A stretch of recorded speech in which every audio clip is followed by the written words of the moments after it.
The wind in Cottonwood Valley did not merely blow, it scoured. It hunted for cracks in the siding of the buildings and weakness in the souls of the people who dared to live there.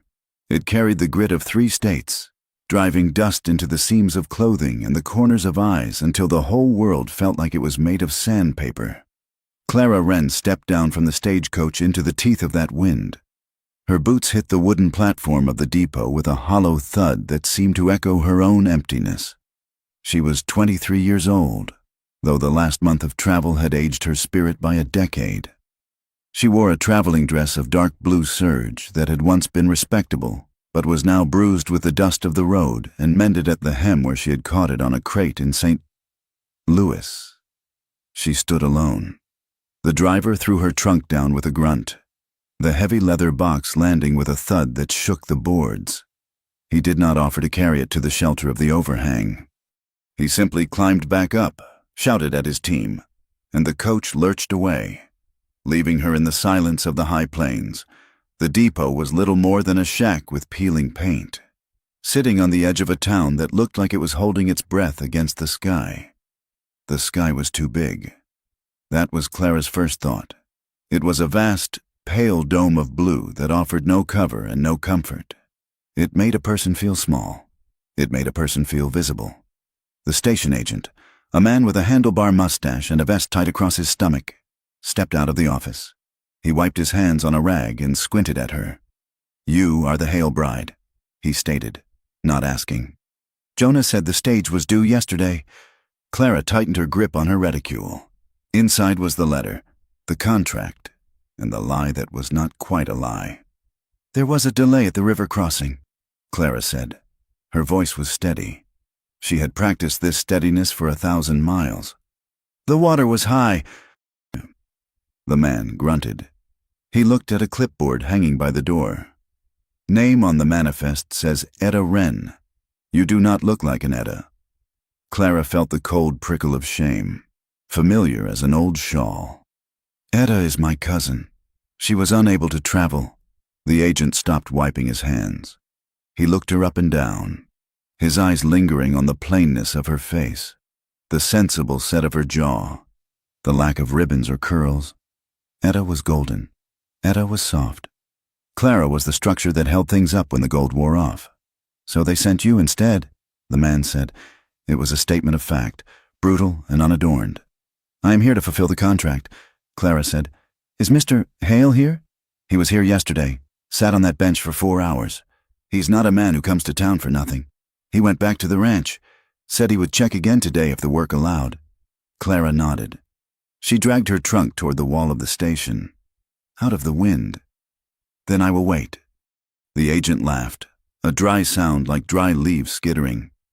"You might be waiting a long time. Miss Jonah Hale runs that place alone. If a fence is down or a calf is sick, a bride, even a replacement one, comes second." The word hung in the air. Replacement. Clara sat on the bench. She folded her gloved hands in her lap. She would wait. She had nowhere else to go. The life she had left behind in Ohio was a smoking ruin of debt and bad memories. Her stepfather had made it clear that one of them had to go to the Wyoming territory to satisfy the arrangement he had made with the broker. Etta had wept and fainted, and finally vanished in the night with a Bible salesman, leaving Clara standing in the hallway with the ticket in her hand and the grim realization that she was the only currency left to pay the family debt. 2 hours passed. The sun began to dip, painting the clouds in bruised purples and bloody oranges. The town of Cottonwood stirred. Men moved between the saloon and the general store. Women in calico dresses hurried along the boardwalks, their heads down against the wind. Clara felt their eyes. They slowed as they passed the depot. They whispered. She saw a woman point, then cover her mouth. A man tipped his hat, but his smile was a smirk, sharp and knowing. She needed water. She walked to the boarding house across the street, her chin high. The common room smelled of stale beer and boiled cabbage. The landlady, a woman with a face like a dried apple named Mrs. Hatcher, looked up from her knitting. "I need a room for a few hours," Clara said, "until Mr. Hale arrives. And a glass of water. Mrs. Hatcher looked at Clara's dusty dress. $2, up front. $2 is robbery for a few hours, Clara said, though she kept her tone polite. For girls like you, who come and go, the rate is $2. Mrs. Hatcher said. She did not look up from her needles. We get mail-order girls through here every spring. Half of them are on the stage back east within the month. I cannot run a charity for flighty women. I am not flighty, Clara said. She placed $2 silver on the counter. They were nearly the last of her money. And I am not going back, Mrs. Hatcher swept the coins into her apron. That is what they all say. The quiet ones are the first to break. And Jonah Hale's place? That is a hard place. It eats soft things. Clara drank the tepid water and returned to the depot. She would not hide in a room. She would sit on the bench where he could see her. It was nearly dusk when the wagon appeared. It was a buckboard, weathered gray, pulled by 2 large draft horses that looked powerful but thin. The man driving did not hurry them. He let them pick their way through the ruts of the street with a plodding rhythm. He pulled the team to a halt in front of the depot. He did not jump down. He set the brake and wrapped the reins around the handle, then descended slowly, as if his joints were stiff. Jonah Hale was a tall man, but he carried his height like a burden. He wore a canvas coat that had been mended in 3 places with mismatched thread. His hat was pulled low, casting his face in shadow, but Clara could see the jawline, sharp and covered in a day's growth of dark stubble. He was covered in dust. It lay on his shoulders, in the creases of his coat, in the lines around his eyes. He walked up the steps. He stopped 3 feet from her. He did not take off his hat. You are the Wren girl, he said. His voice was low, a rumble that seemed to come from deep in his chest. It was not unkind, but it lacked any trace of welcome. Clara stood up. She smoothed her skirts. I am Clara Wren. Jonah looked at her. He looked at the empty space beside her. The papers said Etta. Etta is gone. Clara said. She did not offer excuses. She did not tell him about the Bible salesman or the tears. I am her cousin. I have the contract here. She held out the envelope. Jonah took it. His hands were large, the knuckles swollen and scarred, the skin rough as bark. He opened the envelope and took out the paper. He read it in the fading light. He read it twice. Clara watched his face. She expected anger. She expected him to throw the paper down and demand his money back from the broker. She expected the rejection that had dogged her since she was 12 years old and too tall, too serious, too plain. Jonah folded the paper and put it in his pocket. He looked at the horizon, where the sun was cutting itself on the edge of the mountains. He tightened his jaw, a muscle feathering in his cheek. All right, he said. Clara blinked. All right? I have a wagon, he said. Do you have a trunk? Yes, it is there. He walked past her. He lifted the heavy trunk as if it were filled with feathers and carried it to the wagon. He slid it into the bed. Then he turned and waited for her. It is a 2-hour ride, he said. It will be dark before we get there. He did not offer her a hand up. He simply waited until she had climbed onto the bench seat. Then he walked around and climbed up beside her. He clicked his tongue at the horses, and the wagon lurched forward. They did not speak. The town fell away behind them. The prejudice of the staring faces faded, replaced by the indifference of the land. The road wound out into the valley, following the line of a creek that was little more than a trickle of mud. Clara looked at the land. It was beautiful in a terrifying way. The grass was the color of old gold, shifting in the wind like the pelt of a sleeping animal. But as she looked closer, she saw the harshness. The creek beds were cracked open like dry lips. She saw the white curve of ribs showing through the hide of a steer standing near a dry water tank. She saw buzzards turning slow, lazy circles in the high air, waiting. It is dry, she said, breaking the silence. It has not rained since May, Jonah said. He kept his eyes on the ears of the horses. Does the well hold? Barely, he said. They rode in silence for another mile. Clara looked at him from the corner of her eye. He had a scar running from his temple into his hairline, a jagged white line that spoke of violence. He did not look at her. He seemed to have forgotten she was there, or perhaps he was simply used to being alone. "I can work," Clara said suddenly. The words felt important. "I know I am not Etta. I know the contract promised you something else, but I can work, I can cook, and I can sew, and I grew up on a farm before my stepfather moved us to town." Jonah turned his head. His eyes were dark, the color of wet slate. "I did not ask for a worker. Miss Wren, I have hired hands for work." "Then what did you ask for?" He looked away, back to the road. "I asked for a wife, because the law says a man cannot hold certain claims without a family, and because this house is quiet." "I can be quiet," Clara said. "I suspect you can," he said. They arrived at the ranch in full dark.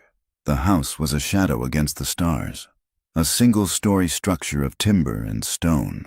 A barn loomed nearby, smelling of hay and horses. Jonah unhitched the team by lantern light. Clara held the lantern for him. She watched his hands move. Efficient, sure, wasting no motion. When the horses were stalled, he led her to the house. Inside. It was clean but stark. There were no curtains on the windows, only shutters. The furniture was heavy oak, built for use, not comfort. A cold fireplace dominated the main room. "Your room is here," Jonah said, pointing to a door off the kitchen. "I sleep in the back." Clara opened the door. It was a small room, likely intended for a child or a storage pantry. There was a narrow iron bed with a quilt, a washstand with a pitcher, and a single hook on the wall. "Thank you," she said. "There is stew on the stove." Jonah said, "I ate before I left. Help yourself." He turned and walked into the darkness of the main room. Clara heard the heavy door of his bedroom close. The latch clicked. She ate the cold stew standing up in the kitchen. It was thick with beef and potatoes, seasoned only with salt. It tasted like survival. Later, lying in the narrow bed, Clara listened to the wind rattling the shutters. She heard the yip and howl of coyotes in the distance, a lonely, shivering sound. She heard the house creak as it cooled. She pulled the quilt up to her chin. For the first time in months, she was not moving.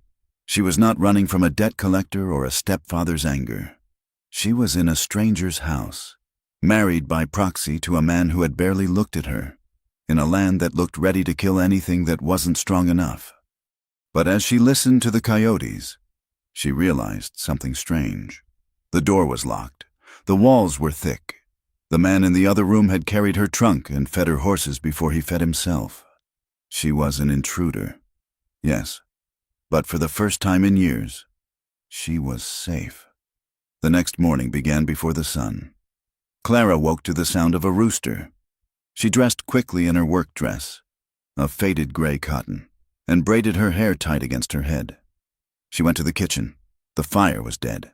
She riddled the grate, added kindling, and got a fire roaring. She found coffee beans and a grinder. By the time Jonah walked into the kitchen, the room was warm and smelled of coffee and frying bacon. Jonah stopped in the doorway. He looked at the table set for two. He looked at Clara, who was sweeping the floor near the hearth. He looked as if he had walked into the wrong house. "Good morning," Clara said. "Morning," he muttered. He went to the basin and splashed water on his face. He sat at the table. Clara brought the coffee pot over. As she reached across to pour into his cup, her sleeve brushed his shoulder. Jonah flinched.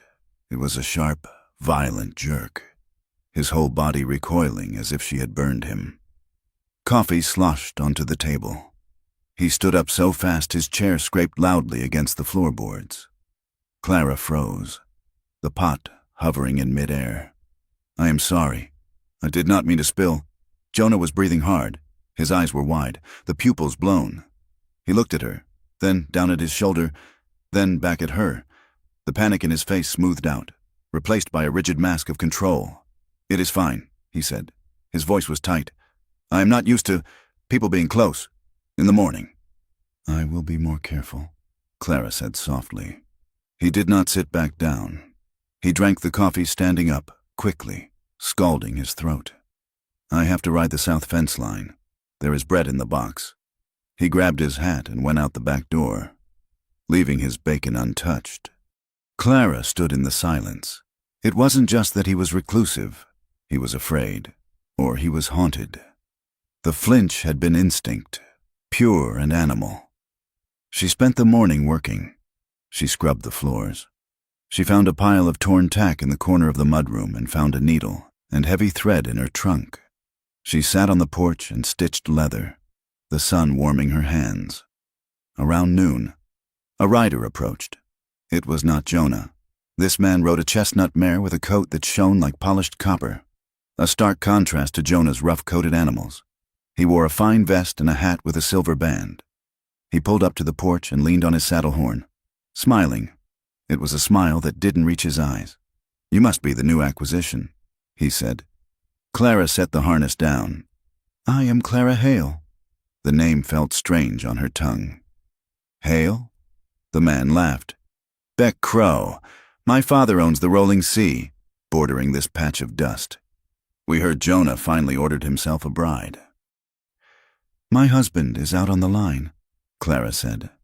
Beck swung down from his horse. He walked to the porch railing. He looked Clara over, his eyes sliding over her plain dress, her hands rough from work. He smirked. "Well, now," he drawled. "I saw the paper in town weeks ago, the picture they had attached. It was a fair bit prettier than what I am seeing. Did the agency send the wrong crate?" Clara stood up. She felt the heat rise in her cheeks, but she kept her voice cold. "I am Etta's cousin. I am here in her place." Beck laughed again. "A replacement? That fits. Jonah Hale has always been a man who settles for what is left over. The land nobody wanted, the cattle nobody bid on, and now—" He gestured to her. "The replacement bride. If you have business with Mr. Hale, you can wait for him," Clara said. "If you are here to insult his wife, you can leave." Beck's smile vanished. His eyes went hard. "Tell Jonah that my father wants to discuss the water rights to the lower creek again. Tell him the offer stands, but the price goes down every week the drought holds on. Soon, we won't offer money at all. We will just take it." He mounted his horse. "Good luck, Mrs. Hale. You look like a sturdy thing. You will need to be—" He rode off, leaving a cloud of dust that hung in the still air. 3 days later, they went to town for supplies. Jonah needed flour and nails. Clara needed thread and lye for soap. They walked into the mercantile together. The store was crowded. The conversation died the moment they stepped through the door. Clara walked to the fabric counter. She could hear the whispers. They were not trying to hide them. "That's her," a woman in a bonnet whispered to her neighbor. "The leftover bride." Heard the pretty one ran off rather than marry him. A man near the stove chuckled. "Can you blame her, living out there with the ghost?" "Mail order mistake," another murmured. Clara picked up a bolt of calico. Her hands were trembling, but she forced them to be still. She focused on the weave of the fabric. 1, 2, 3, 4. She would not let them see her bleed. She felt Jonah move. He had been looking at kegs of nails at the back of the store. He walked toward the counter. He moved silently, like a predator. The man who had said mail order mistake, a clerk with slicked back hair, looked up and saw Jonah standing there. The clerk swallowed. Jonah did not shout. He did not threaten. He simply placed his hands on the counter. The wood creaked. "We are buying flour," Jonah said. His voice was not loud, but it carried to every corner of the room. It was a voice that sounded like stones grinding together. "And we are buying thread, and we are doing it in a place of business. If this is not a place of business, if it is a place for talk, then I will take my money to the next county." The clerk went pale. "It is a place of business, Mr. Hale. Of course." "Then weigh the flour," Jonah said, "and keep your mouth for counting." The silence in the store was absolute. People looked away. They shuffled back to their own affairs, giving Jonah a wide berth. Clara looked at him. His face was impassive, but his ears were red. He had defended her, not with love, perhaps, but with a fierce, territorial pride. "She is mine," his silence said. "Do not touch what is mine." On the ride home, the sky turned a bruised purple. The wind changed direction, blowing cold from the north. "Storm," Jonah said. They reached the ranch just as the first gusts hit. It wasn't rain. It was wind, pure and violent. It shrieked around the eaves of the house. "The north fence!" Jonah shouted over the roar. "The posts are old. If they go, the herd will scatter into the canyon." He jumped down and ran toward the barn to get fresh horses. Clara didn't think. She didn't wait to be told. She ran to the shed, grabbed a hammer and a bag of staples, and followed him. When Jonah led the horses out, he saw her standing there, holding the tools. He looked like he wanted to argue, but the wind tore the words away. He nodded. They rode to the north ridge. The wind was a physical weight, trying to push them out of the saddle. A section of barbed wire fence had blown flat. The rotted posts snapped at the base. The cattle were bunching near the gap, eyes rolling in panic. "Hold the wire," Jonah yelled. He jumped down and grabbed a post, struggling to upright it against the gale. Clara grabbed the taut, rusted wire. The barbs bit into her gloves. She pulled with all her weight, straining to get the slack out so Jonah could nail it. "Pull!" he shouted. She pulled. The wire groaned. Suddenly, the tension snapped. The wire whipped back. A barb caught the back of her hand, tearing through the glove and into the skin. Clara gasped, but she didn't let go.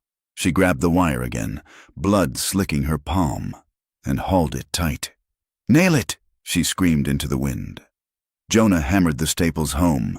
They moved down the line, fighting the wind for every inch. It took an hour to secure the breach. By the time they finished, Clara was shaking from exhaustion and cold. They rode back to the barn in the dark. Inside, out of the wind, the silence was ringing. Jonah hung the lantern. He turned to her. "You are hurt." He took her hand. He pulled the ruined glove off gently. The cut was deep, a jagged line across the back of her hand, welling dark blood. "Come to the house," he said. "In the kitchen." He sat her down. He fetched a bowl of water, a clean rag, and a bottle of whiskey. He washed the dirt and blood away. His hands, so large and scarred, were surprisingly gentle. He held her wrist as if it were made of glass. He poured the whiskey over the cut. Clara hissed through her teeth, her toes curling in her boots. "Sorry," Jonah murmured. "It has to be clean." He dabbed the excess away. He did not let go of her hand. He looked at the cut. Then he looked up at her face. They were close, closer than they had been since she arrived. The lamplight cast deep shadows in the hollows of his face. She could smell the rain that hadn't fallen, the sweat of the work, and the scent of pine soap on his skin. Clara felt a sudden, sharp heat in her chest. It wasn't just gratitude. It was a pull. She looked at his mouth, stern and set, and wondered what it would feel like if it softened. She saw his eyes darken. He was looking at her lips. For a second, the air between them hummed, tighter than the fence wire. He leaned in, just an inch. Then he blinked. The mask slammed back down. He dropped her hand and stood up, moving away to the other side of the room. "It will need a bandage," he said roughly. "I will get the linen." Clara sat there, her heart hammering against her ribs. She felt flushed, confused. She felt the fear of being wanted, because the last time she had been wanted, it had been a transaction. But this felt like a question. She needed air. While he rummaged in the cupboard, she stepped out the back door. The wind had died down. The clouds were breaking. She walked behind the barn, needing to cool her face. In the moonlight, she saw something she hadn't noticed before. Behind the barn, where the grass gave way to scrub, there was a patch of earth that was black and bare. No grass grew there. She walked closer. She nudged the dirt with her boot.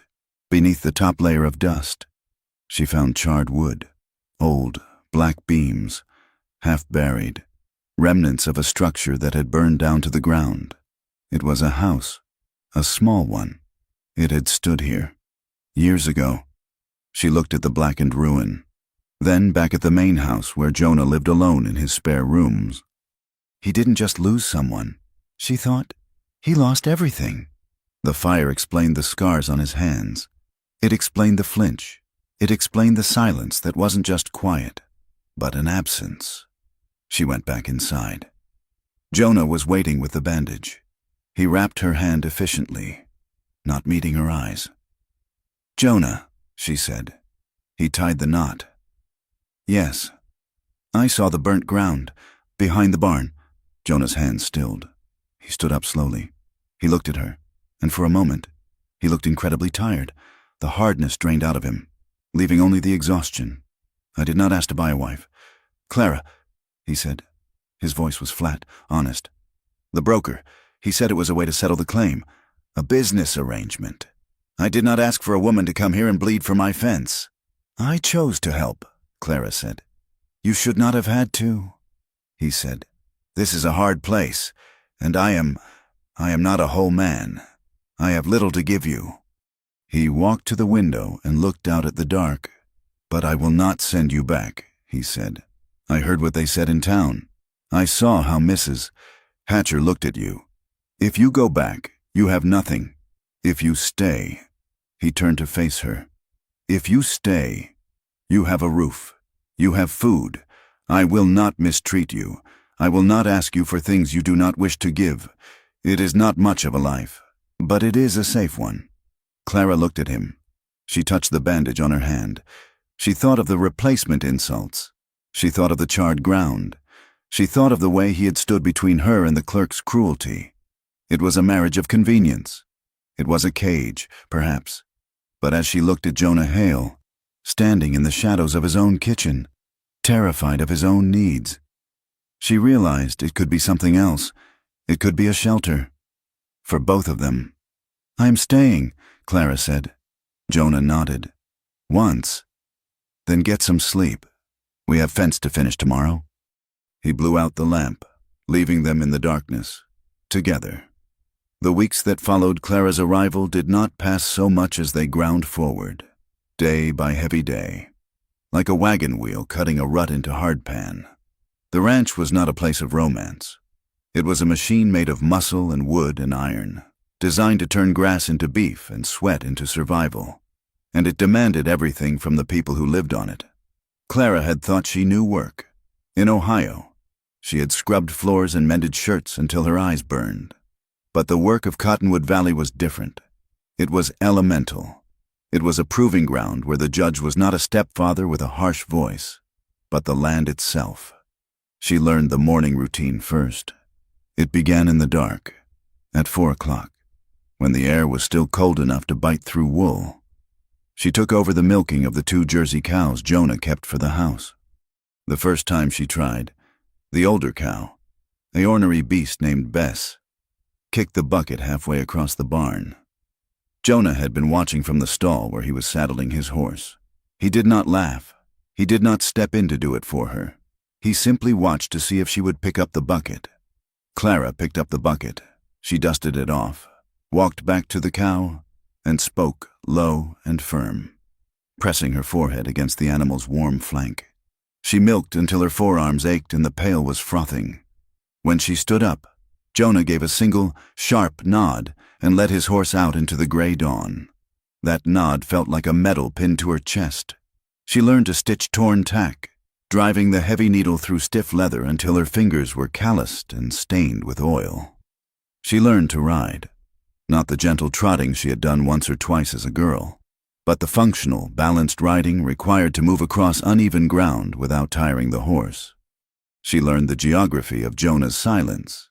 At first, his silence had felt like a wall. Now, she began to see it as a landscape.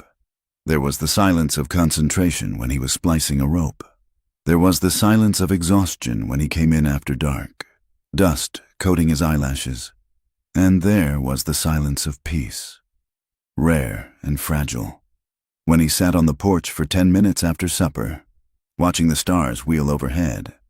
Clara's own internal world began to shift. For years, she had survived by being agreeable. She had made herself small, soft, and smiling, because that was what kept her stepfather's temper at bay. She had trained herself to be an echo of what men wanted her to be, But the ranch had no use for echoes. A smile would not fix a fence. A soft voice would not turn a stubborn calf. Jonah's steadiness, his absolute lack of pretense, made her want to drop the act. He did not want a performance. He wanted a partner. The desire to be real, to show her frustration and her fatigue and her strength, was a terrifying thing. It scared her more than the hunger she had known in Ohio. If she showed him her true self and he rejected it, she would have nothing left to protect her. The valley offered no mercy to ease her transition. The drought that had begun in the spring deepened as summer wore on. The sky remained a relentless, blinding blue. Day after day, the grass on the hills turned the color of cured tobacco and shattered underfoot. The creek, which should have been running calf-deep, was reduced to a series of stagnant, muddy pools. One evening, Clara found Jonah in the barn, staring at the feed bins. The lantern light threw long, distorted shadows against the walls. He had a notebook in his hand and was counting bags of oats. "The lower well dropped another foot today," he said without turning around. He spoke to the air, or perhaps to the horses. Clara set down the bucket of water she had carried from the house. "How long will the water last?" "If we are careful, 6 weeks," Jonah said. "If the heat breaks, maybe 8. If it does not break, and the creek dries entirely." He closed the notebook with a snap. "I am measuring feed like arithmetic can beat disaster, but the numbers do not change." He looked tired. The lines around his eyes were etched deep with dust. He carried the weight of the livestock, the mortgage, and now her, all on shoulders that never slumped but were surely straining. Clara did not offer false hope. She did not say it would rain. Instead, she went to work on the things she could control. She reorganized the pantry, taking stock of every ounce of flour and sugar, creating a rationing system that stretched their supplies by 1/3. She found a patch of wild herbs near the dry creek bed, sage and willow bark, and made salves. When one of the ranch hands, a young man named Tommy Reyes, cut his arm on a rusted nail, Clara stitched it and dressed it with her salve, saving Jonah the cost of a doctor from town. She traded, too, on their next trip to town. She took a basket of mended shirts and intricate lacework she had done by firelight. She took them to the mercantile and bartered with the clerk, not the rude one, but his wife, for quinine and fresh vegetables. She did not ask Jonah for money. She simply placed the vegetables on the table that night. Jonah looked at the green beans and the fresh carrots. He looked at Clara. He did not say thank you, but he ate a second helping, and later, when he passed her in the kitchen, he paused. "The garden is dead," he said. "Where did these come from?" "I traded some sewing," Clara said, scrubbing a pot. Jonah stood there for a long moment. "You did not have to do that." "I know," Clara said, "but the stew needed carrots." He watched her, his expression unreadable, then turned away. But the next day, he left a small bag of peppermint sticks on the kitchen table for her. It was a frivolous expense, a waste of money they did not have, and it was the sweetest thing she had ever tasted. But the town remained a cold place. On Sundays, Jonah drove her to the small white church at the edge of Cottonwood. He did not go in. He claimed he had to watch the horses, or check a harness.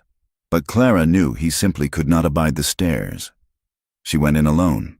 She walked down the center aisle, her head high, wearing her brushed traveling dress. The pews were filled with families, the women in their Sunday bonnets, the men in stiff collars. As she approached a pew near the front, a woman named Mrs. Miller, the banker's wife, deliberately placed her handbag on the empty spot beside her. She looked Clara in the eye, her face a mask of pious exclusion, and turned her shoulder. Clara paused.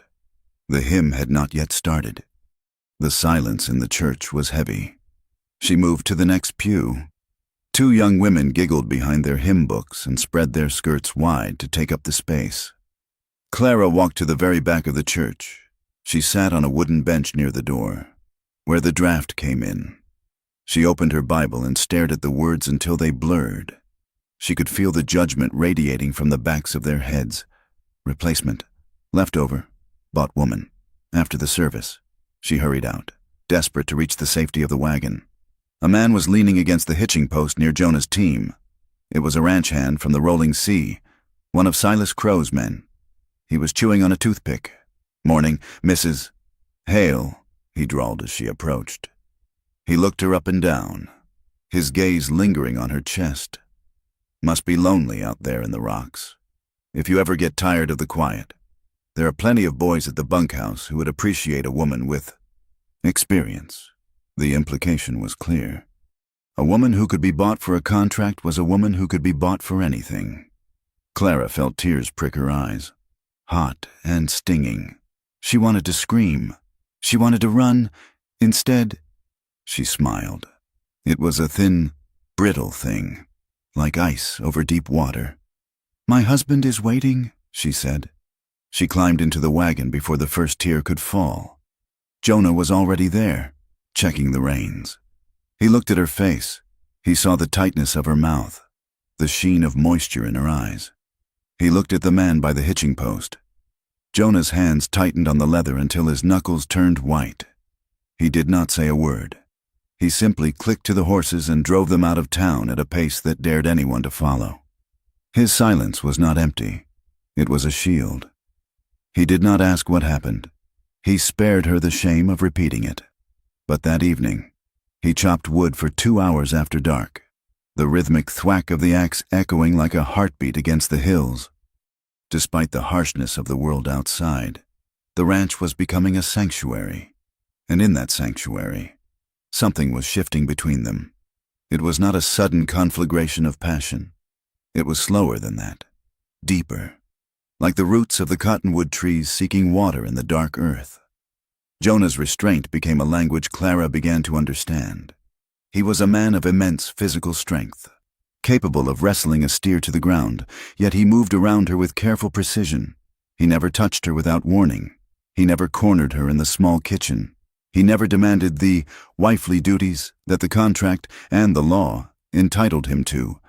Clara had expected demand. She had expected to be taken.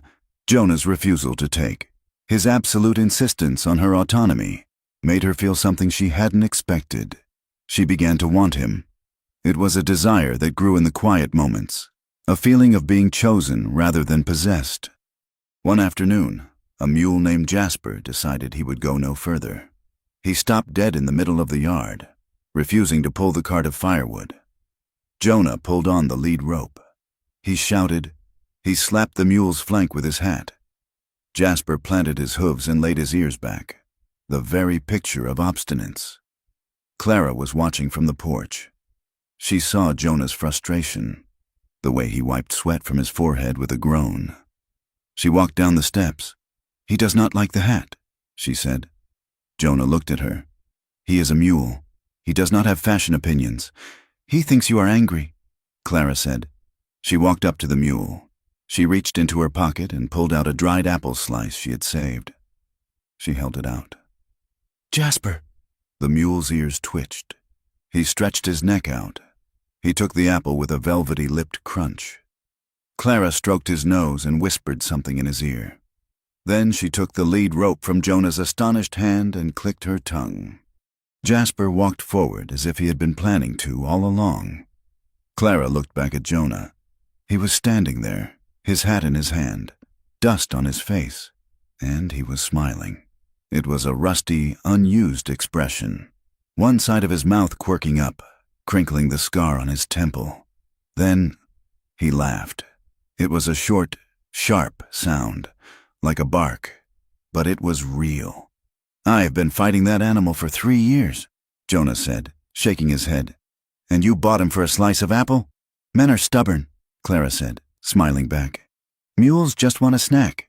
The air between them felt lighter, charged with a sudden, easy camaraderie. A few days later, the mood shifted to something thicker. Coyotes had been getting bold, coming close to the chicken coop. Jonah decided Clara needed to know how to shoot the rifle, not just the shotgun. He set up tin cans on the fence line. He handed her the heavy Winchester. "Tuck it tight against your shoulder," he said. "If you leave a gap, it will bruise you." Clara raised the rifle. It was heavy, The barrel wavered. "Steady," Jonah said. He stepped in close behind her. He did not touch her at first.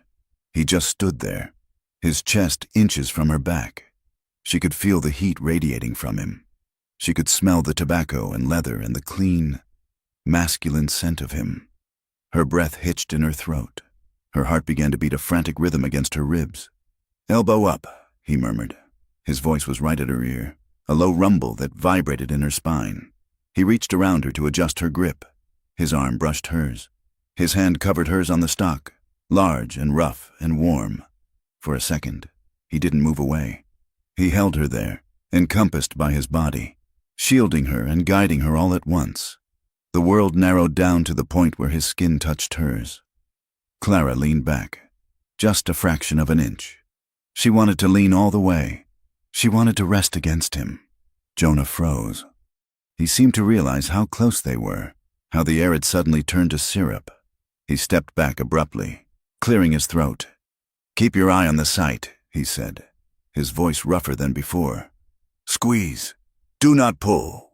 He walked a few paces away, turning his back to watch the horizon.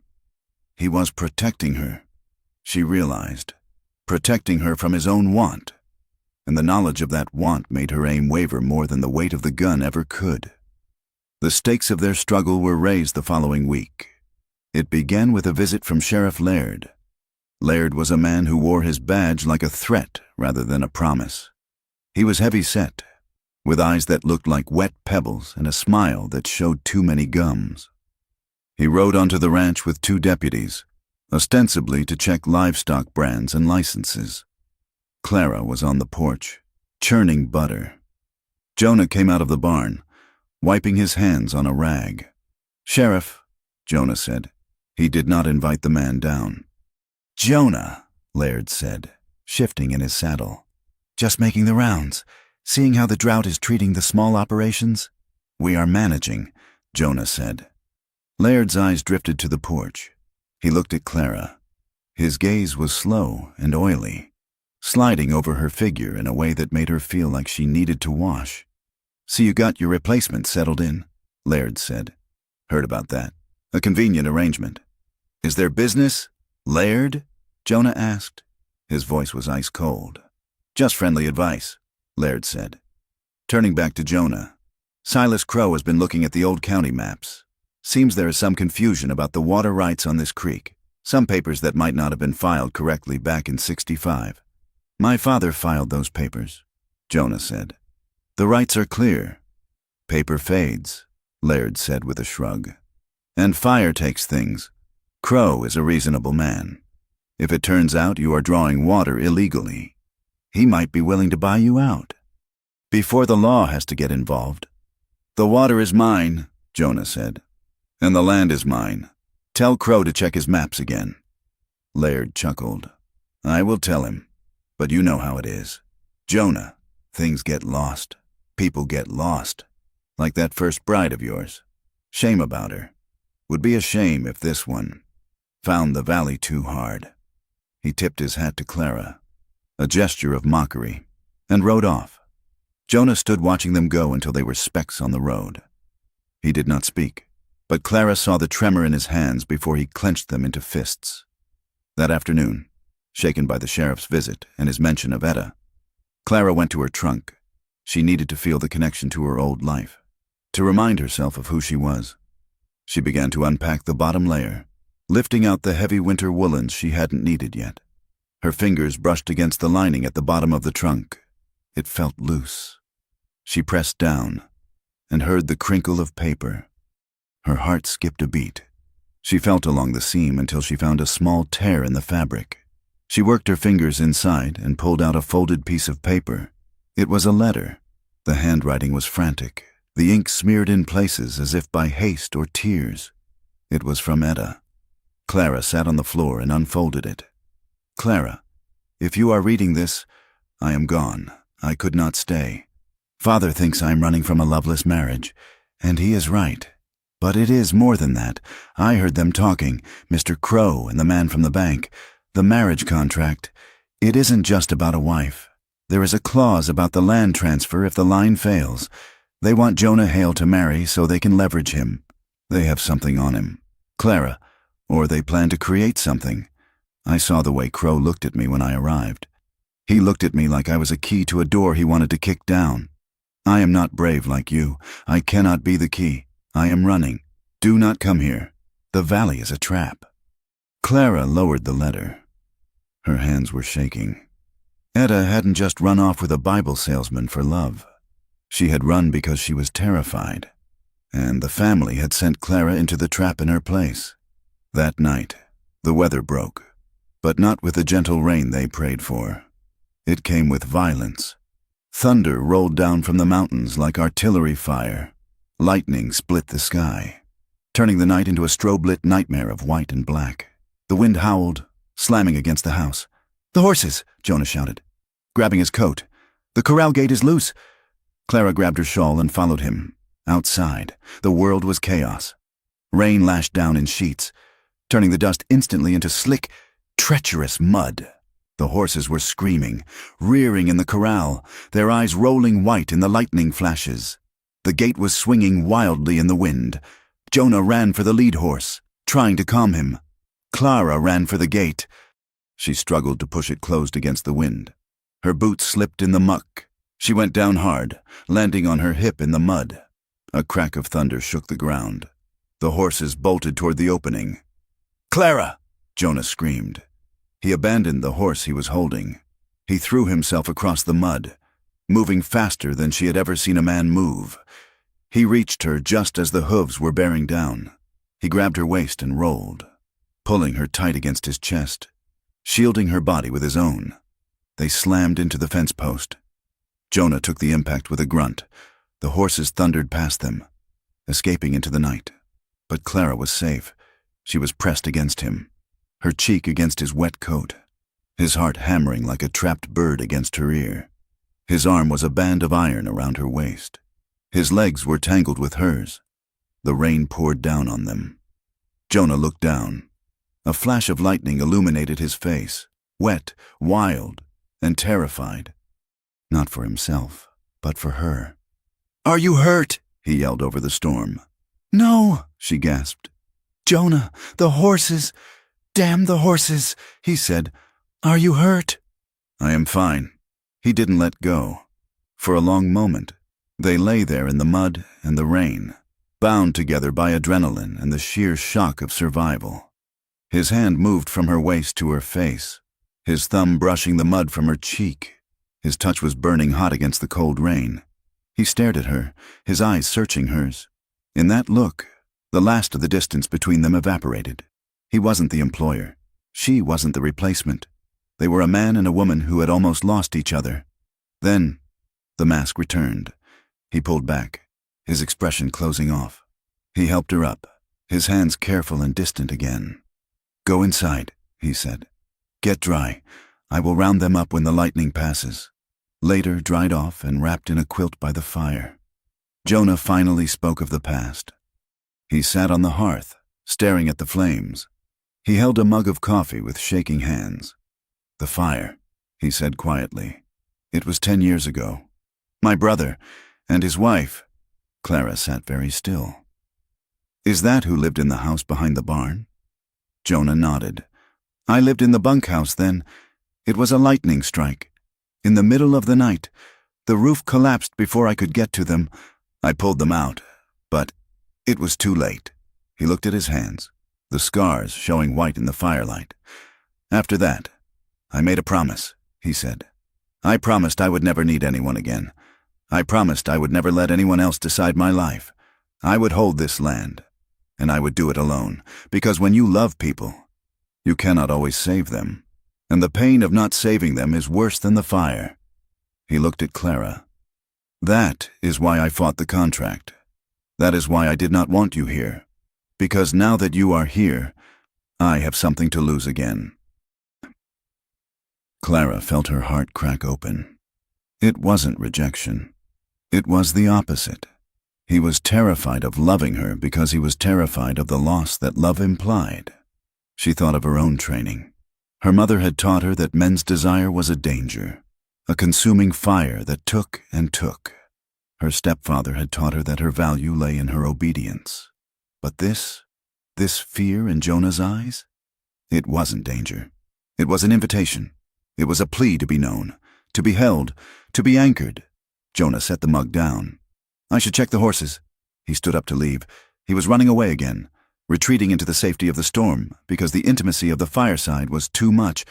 "Jonah," Clara said. He stopped. He did not turn. Clara stood up. She walked across the room. Her legs were trembling, but her spirit was steady. She stopped beside him. She reached out. She did not grab him. She simply placed her fingers on the back of his hand, the one that hung by his side. Her fingertips rested on the rough, scarred skin. It was a question. Is this allowed? Can we cross this line? Jonah went rigid. He looked down at her hand on his. He could have pulled away. He could have walked out the door. He didn't. Slowly, agonizingly slowly. He turned his hand over. His palm met hers. He laced his fingers through hers, engulfing her hand in his warmth. He squeezed, just once, a pressure that was firm and desperate and undeniable. He didn't look at her face. He couldn't bear that yet, but he held her hand, and in the quiet of the kitchen, while the storm raged outside, that silent permission felt louder than any vow ever spoken in a church. "Stay safe inside," he whispered. "Come back to me," she whispered back. He squeezed her hand one last time, then released her and walked out into the rain. But this time, he didn't take all the warmth with him. The trouble began with silence where there should have been sound. Jonah Hale knew the rhythm of his land the way a carpenter knows the grain of wood. He knew that at dawn. The south pasture should echo with the lowing of the herd moving toward the creek. But on a Tuesday morning in late August, the air was still. He rode out with Clara beside him. She sat her horse with a newfound ease, her spine straight, her hands light on the reins. The weeks of labor had stripped the softness from her, replacing it with a lean, wire-tight strength. She wore a split riding skirt she had fashioned herself from an old pair of denim trousers, a practical choice that had caused Mrs. Hatcher at the boarding house to cross herself when Clara rode through town. They found the cut in the wire 3 miles south of the house. It was not a break caused by wind or a panicked steer. It was a clean, deliberate severing. The strands curled back like copper snakes. Jonah dismounted. He crouched by the dirt, reading the story written there. 12 head, he said. His voice was gravel, driven hard. Clara looked at the tracks. They led south, crossing the dry creek bed and disappearing into the scrubland that marked the border of the rolling sea. Silas Crow's land. "We should go after them," Clara said. Her voice was steady, but her grip on the reins tightened. Jonah stood up. He looked at the distant line of hills where Crow's empire began. "If we ride onto his land to claim cattle without a brand inspector, he will shoot us for trespassing, and the law will side with him. That is the game he is playing. He wants me to cross the line, so we just let him take them. We survive," Jonah said, swinging back into the saddle. "We lose 12 to save the 100, but this is not rustling. Clara, this is a siege." The siege tightened 2 days later. A man in a bowler hat and a dust-coated suit arrived in a buggy. He set up a surveyor's tripod near the windmill, well within Jonah's property line. Jonah rode out to meet him. Clara, watching from the porch with a shotgun, leaned against the railing.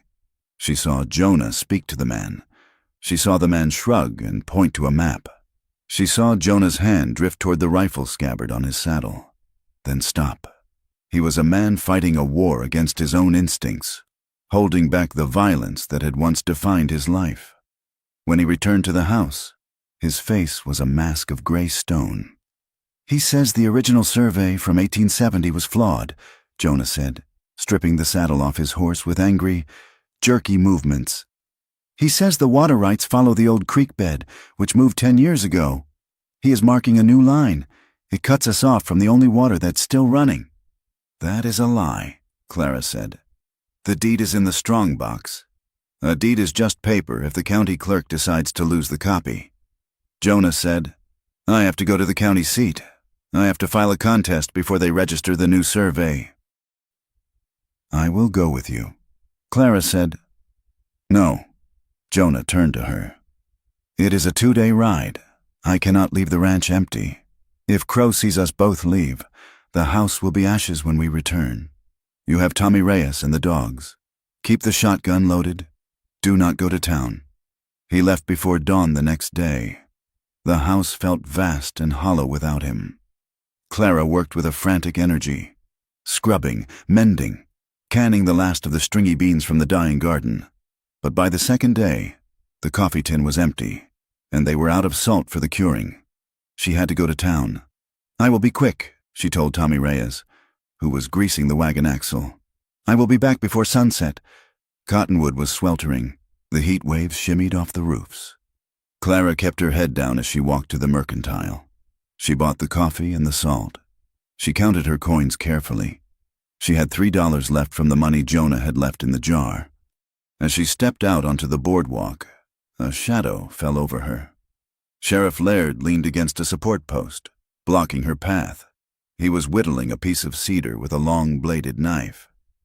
"Mrs. Hale," he said. The title sounded like an insult in his mouth. "Husband out of town?" "He will be back tonight," Clara said, moving to step around him. Laird moved with surprising speed, planting his boot in front of her. He did not touch her, but he crowded her space, smelling of stale whiskey and hair oil. "You know," Laird said conversationally, examining the point of his knife, "I had a wire from a friend in Ohio. Interesting place, Ohio. Lots of stories there." Clara felt the blood drain from her face. The street seemed to tilt. "He told me about a girl named Clara," Laird went on. "Daughter of a debtor. Stepfather sold her labor to a hotel to pay off a gambling tab. Spent 2 years changing sheets and emptying chamber pots for traveling men. Rumor says she did more than change sheets. Rumor says she was ruined." "That is a lie?" Clara whispered. Her throat felt like it was full of dust. It was not a lie. Not entirely. Her stepfather had indeed leased her out as a maid to pay his debts. She had worked 16 hours a day, scrubbing floors until her knees bled, enduring the pinches and the lewd whispers of the guests. She had fought them off, once with a heavy brass candlestick that had cost her a week's wages to replace. But the town had talked anyway. In the eyes of the world, a woman without protection was a woman without virtue. "Is it?" Laird smiled. "Does Jonah know? Does he know he bought damaged goods?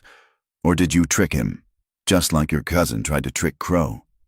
"Let me pass," Clara said. "You should be careful." "Clara," Laird said, his voice dropping to a hiss. "Women disappear in this country. Like Etta, sometimes they run away. Sometimes the land just swallows them. If Jonah continues to be stubborn, it would be a tragedy if you were to get lost." He stepped back, tipping his hat with mock gallantry. Clara fled to the wagon. She did not cry. She was past crying. A cold, hard anger was crystallizing in her chest, sharp as a diamond. Jonah returned long after dark. He looked exhausted. His shoulders slumped. He sat at the kitchen table and stared at the unlit lamp. "The clerk was gone," he said flatly. "Fishing. His assistant could not find the file. They said I have to come back next month." "Next month will be too late," Clara said. "I know." Jonah looked at her. He saw the tension in her jaw. "What happened?" "Nothing." Clara lied. She would not add to his burden. Not tonight. But the tension between them had changed. It was no longer the polite distance of strangers. It was the taut, vibrating tension of two people standing back to back in a knife fight. The next evening, the sky turned a bruised purple, threatening a storm that never broke. The air was heavy with electricity. "I need to check the canyon," Jonah said after supper. "Tommy thinks he heard calves bawling." "I'm coming," Clara said. Jonah started to object, then stopped. He nodded. "Get your coat." They rode into the canyon as the light failed. The walls of rock rose up around them, holding the heat of the day. They found no calves, only the wind whistling through the scrub oak.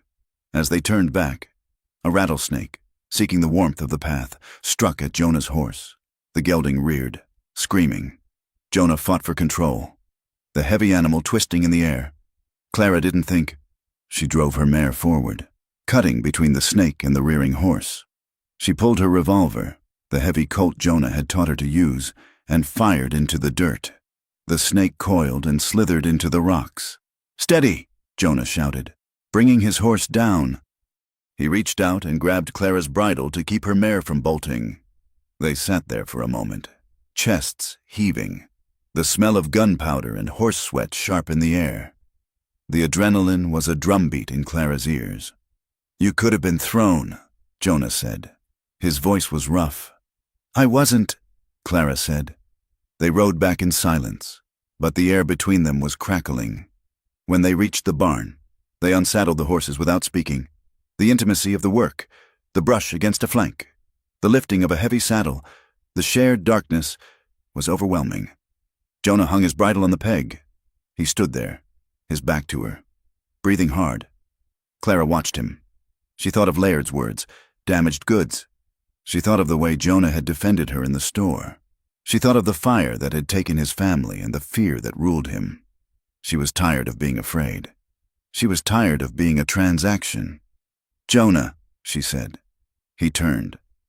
The lantern light cast deep shadows across his face. He looked dangerous. He looked terrified. "Why do you keep me here?" she asked. "Clara." "No." She stepped closer. She dropped the mask of the obedient wife. "Do not tell me it is for the contract. Do not tell me it is because you are honorable. I need to know. Do you want me here? Or do you only feel responsible for me?" Jonah stared at her. His hands were clenched at his sides. "You know the answer to that." "I do not," Clara said. "I know you are kind. I know you are decent. But I do not want decency. I have had decency. It is cold." Jonah took a step toward her. The restraint in his face cracked. "I'm afraid," he rasped. "I'm afraid that if I touch you, I will not be able to stop. I'm afraid that I will be just another thing that takes from you." "You are not taking," Clara said. Her voice shook, but she held her ground. "I am giving." She closed the distance. She reached up and took his face in her hands. His skin was rough with stubble, hot to the touch. She pulled him down. She kissed him. It was not a tentative kiss. It was a claim.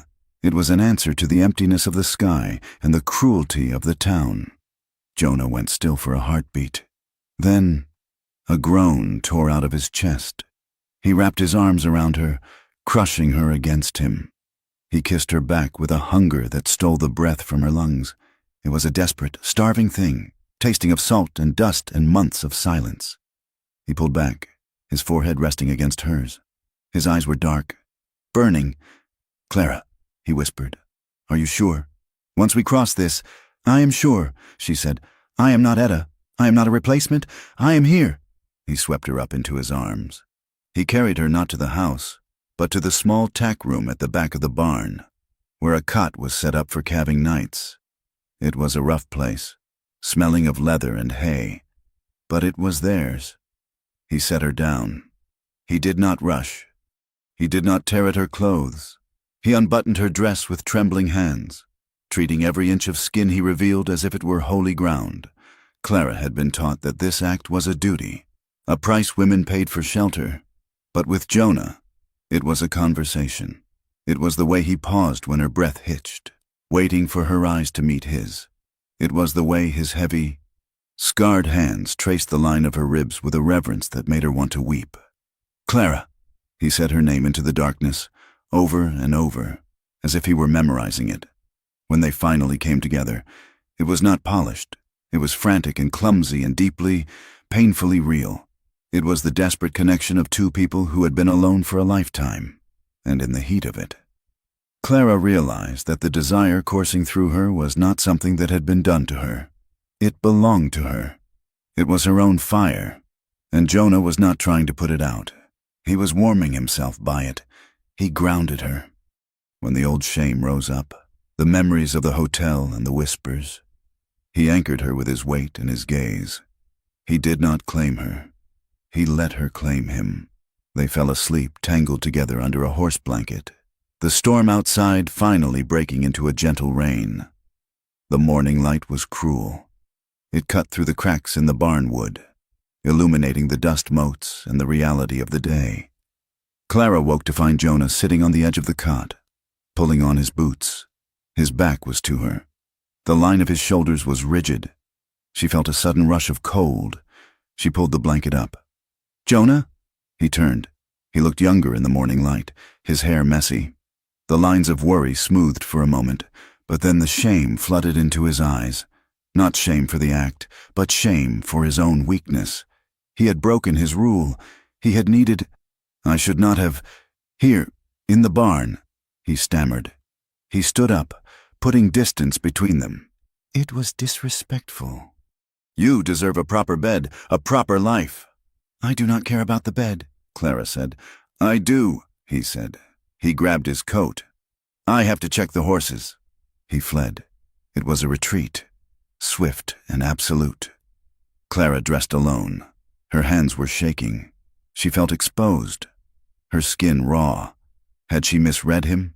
Had the hunger been just that, hunger, and now that he was fed, he saw only the replacement bride again? No. She remembered the way he had said her name. He was not rejecting her. He was terrified of what he had opened. They moved around each other carefully in the kitchen. Jonah drank his coffee standing up. "We have to go to town," he said abruptly. "The hearing for the water rights contest requires a witness signature. You have to sign that you live here." "I will get my hat," Clara said. The drive to town was silent, but it was a heavy silence, pregnant with the things they weren't saying. Jonah kept glancing at her, his eyes lingering on her hands, her mouth, then darting away when she looked back. Cottonwood was busy. It was a market day. Wagons lined the street. They went to the courthouse first. Jonah was tense, his hand hovering near his hip. They signed the papers. The clerk sneered but stamped the document. "We need flour," Clara said as they walked out. "And sugar." They went to the general store. It was crowded. Mrs. Miller was there, and the sheriff. Clara moved down the aisle, picking up a sack of sugar. She felt eyes on her. She kept her head high. She was Jonah Hale's wife. She knew the shape of his scars. She knew the sound of his breathing. Let them stare. She placed the items on the counter. The clerk, the rude one with the slick hair, rang them up. $2.50, he said. Clara reached into her reticule. "Wait," the clerk said. He pointed a finger at her bag. "What is that?" Clara frowned. "What?" "I saw you," the clerk said, his voice rising. "I saw you slip that silver brooch into your bag, the one from the display case." The store went silent. "I did no such thing," Clara said, her voice shaking with indignation. "Open the bag," Sheriff Laird said, stepping forward from the corner where he had been lurking. "This is ridiculous," Jonah said, stepping to Clara's side. "She has stolen nothing?" "Open the bag. Mrs. Hale," Laird said. His hand rested on his gun belt. "Unless you have something to hide, like in Ohio." Clara's fingers trembled as she opened the reticule. She dumped the contents onto the counter. Her coin purse, a handkerchief, the shopping list, and a silver brooch, shaped like a dove, tangled in the lace of her handkerchief. Clara stared at it. She had never touched it. "A thief, Mrs. Miller gasped. "I knew it. Trash is always trash." "Replacement thief," someone muttered. "That is $10 worth of silver," the clerk said smugly. "I want her arrested." "Sheriff," Laird smiled. It was a wolf smile. "Well now, Jonah, looks like your wife is a criminal. I will have to take her into custody. We have a cell available." Clara felt the room spinning. It was a trap, a crude, brutal trap designed to separate them, to humiliate her, to put her in a cage where Crow's men could get to her. She looked at Jonah. Jonah did not look at the brooch. He did not look at the sheriff. He looked at Clara. He saw the fear in her eyes. He saw the shame threatening to swallow her. And he exploded. It was not a loud explosion. It was the terrifying quiet of a glacier cracking. He stepped between Clara and the sheriff. He moved with a lethality that made the men in the store take a collective step back. "How much?" Jonah asked the clerk. What? The brooch, Jonah said. You say it is worth $10. How much? $10. The clerk squeaked. Jonah reached into his pocket. He pulled out a leather pouch. It contained the money for the winter feed. He counted out $10 in gold coins. He slammed them onto the counter. The sound cracked like a gunshot. It is paid for, Jonah said. He swept the brooch onto the floor. He ground it under the heel of his boot until the silver twisted and broke. Now it is trash, Jonah said. Like this store, like this town. He turned to Laird. His voice dropped an octave, vibrating with a menace that made the sheriff's hand falter on his gun. If you touch her, Jonah said, if you ever say her name again, I will burn this town to the bedrock. Do you understand me? Laird swallowed. He nodded. We are leaving, Jonah said. He took Clara's arm. He did not drag her. He held her as if she were a queen. He walked her out of the store, through the staring crowd, and lifted her into the wagon. He drove them out of town.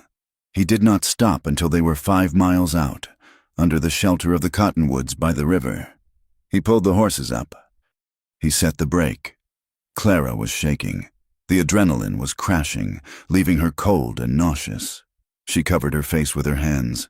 They planted it, she sobbed. I did not take it. I know, Jonah said. He turned to her on the seat. He took her hands away from her face. I know. Clara, I never doubted it for a second. Clara looked at him. The trust in his eyes broke her. The dam she had built around her past, around the truth of why she was there, crumbled. You do not know everything, she whispered. Jonah, I have to tell you. I have to tell you why I'm here. You are here because Etta ran away. No, Clara said. I am here because they sent me. My stepfather and Etta's father. They owed money to the bank. Crow owns the banknotes. He told them that if they did not send a bride who would be grateful, a bride who would do what she was told, he would call in the debts. They sent me because they thought I was weak. They thought I would convince you to sign the land over, or that I would sign it over myself if you died. She choked on the words. I was not chosen. Jonah, I was a tool. I was used to get to you. She waited for the anger. She waited for him to tell her to get out, to walk back to Ohio. Jonah sat there for a long time. The wind rustled the leaves overhead. He looked at her tear-streaked face. He looked at the strength in her jaw, the honesty in her eyes. He reached out and tucked a stray strand of hair behind her ear. His thumb brushed her cheek, tender and possessive. They thought you were weak, he asked softly. Yes, then they are fools, Jonah said. He leaned in. His eyes were clear, the fear gone, replaced by a cold, hard resolve. They can try to take the land, Jonah said. They can try to burn the fences, but they do not get to use you. Not here, not ever again. He kissed her forehead. It was a seal, a promise. Let us go home, he said. We have a war to fight. He slapped the reins, and the wagon rolled forward, carrying them toward the ranch. No longer 2 strangers in a contract, but an army of 2. The wind changed in early November. It ceased to be a movement of air and became a weapon. It swept down from the Canadian Shield, crossing the flatlands with a whistle that sounded like a knife being sharpened on a whetstone. It stripped the last of the gold from the cottonwoods and left the branches bare and shivering against a sky the color of bruised iron. Winter had arrived early in Cottonwood Valley, and it had arrived with a grudge. Survival became a matter of daily arithmetic. Jonah sat at the kitchen table every evening, the lamp oil burning low, doing sums that never seemed to balance. 40 head of cattle, 600 bales of hay. If the snow held off, they could graze the upper pasture until December. If the snow came deep and hard, the feed would run out by February. Clara watched him. She saw the way his hand rubbed the scar on his temple when the numbers refused to yield. She saw the way he ate less, pushing the meat onto her plate when he thought she wasn't looking. Eat, she would say, pushing it back. I am not hungry. He would lie. You cannot pull a calf out of a snowdrift on empty air. She would answer, They were a team now, forged in the heat of the summer and the anger of the town. But the pressure was relentless. The valley was tightening its grip. The blow from Silas Crow came not with a gunshot, but with a piece of paper. It was delivered by a rider who did not stop. He simply galloped past the main gate and threw a weighted oilskin packet into the dust. Tommy Reyes, the young ranch hand who had stayed on despite the threats, brought it to the house. His face was pale. "It is for you, Mrs. Hale," Tommy said, looking at the floor. "But it is not sealed." Clara opened it on the porch. The wind tore at the edges of the paper. It was a legal document, an affidavit sworn before a judge in Ohio. Attached to it was a letter from a man named Mr. Finch, the owner of the hotel where Clara had worked. The words were precise and venomous. Mr.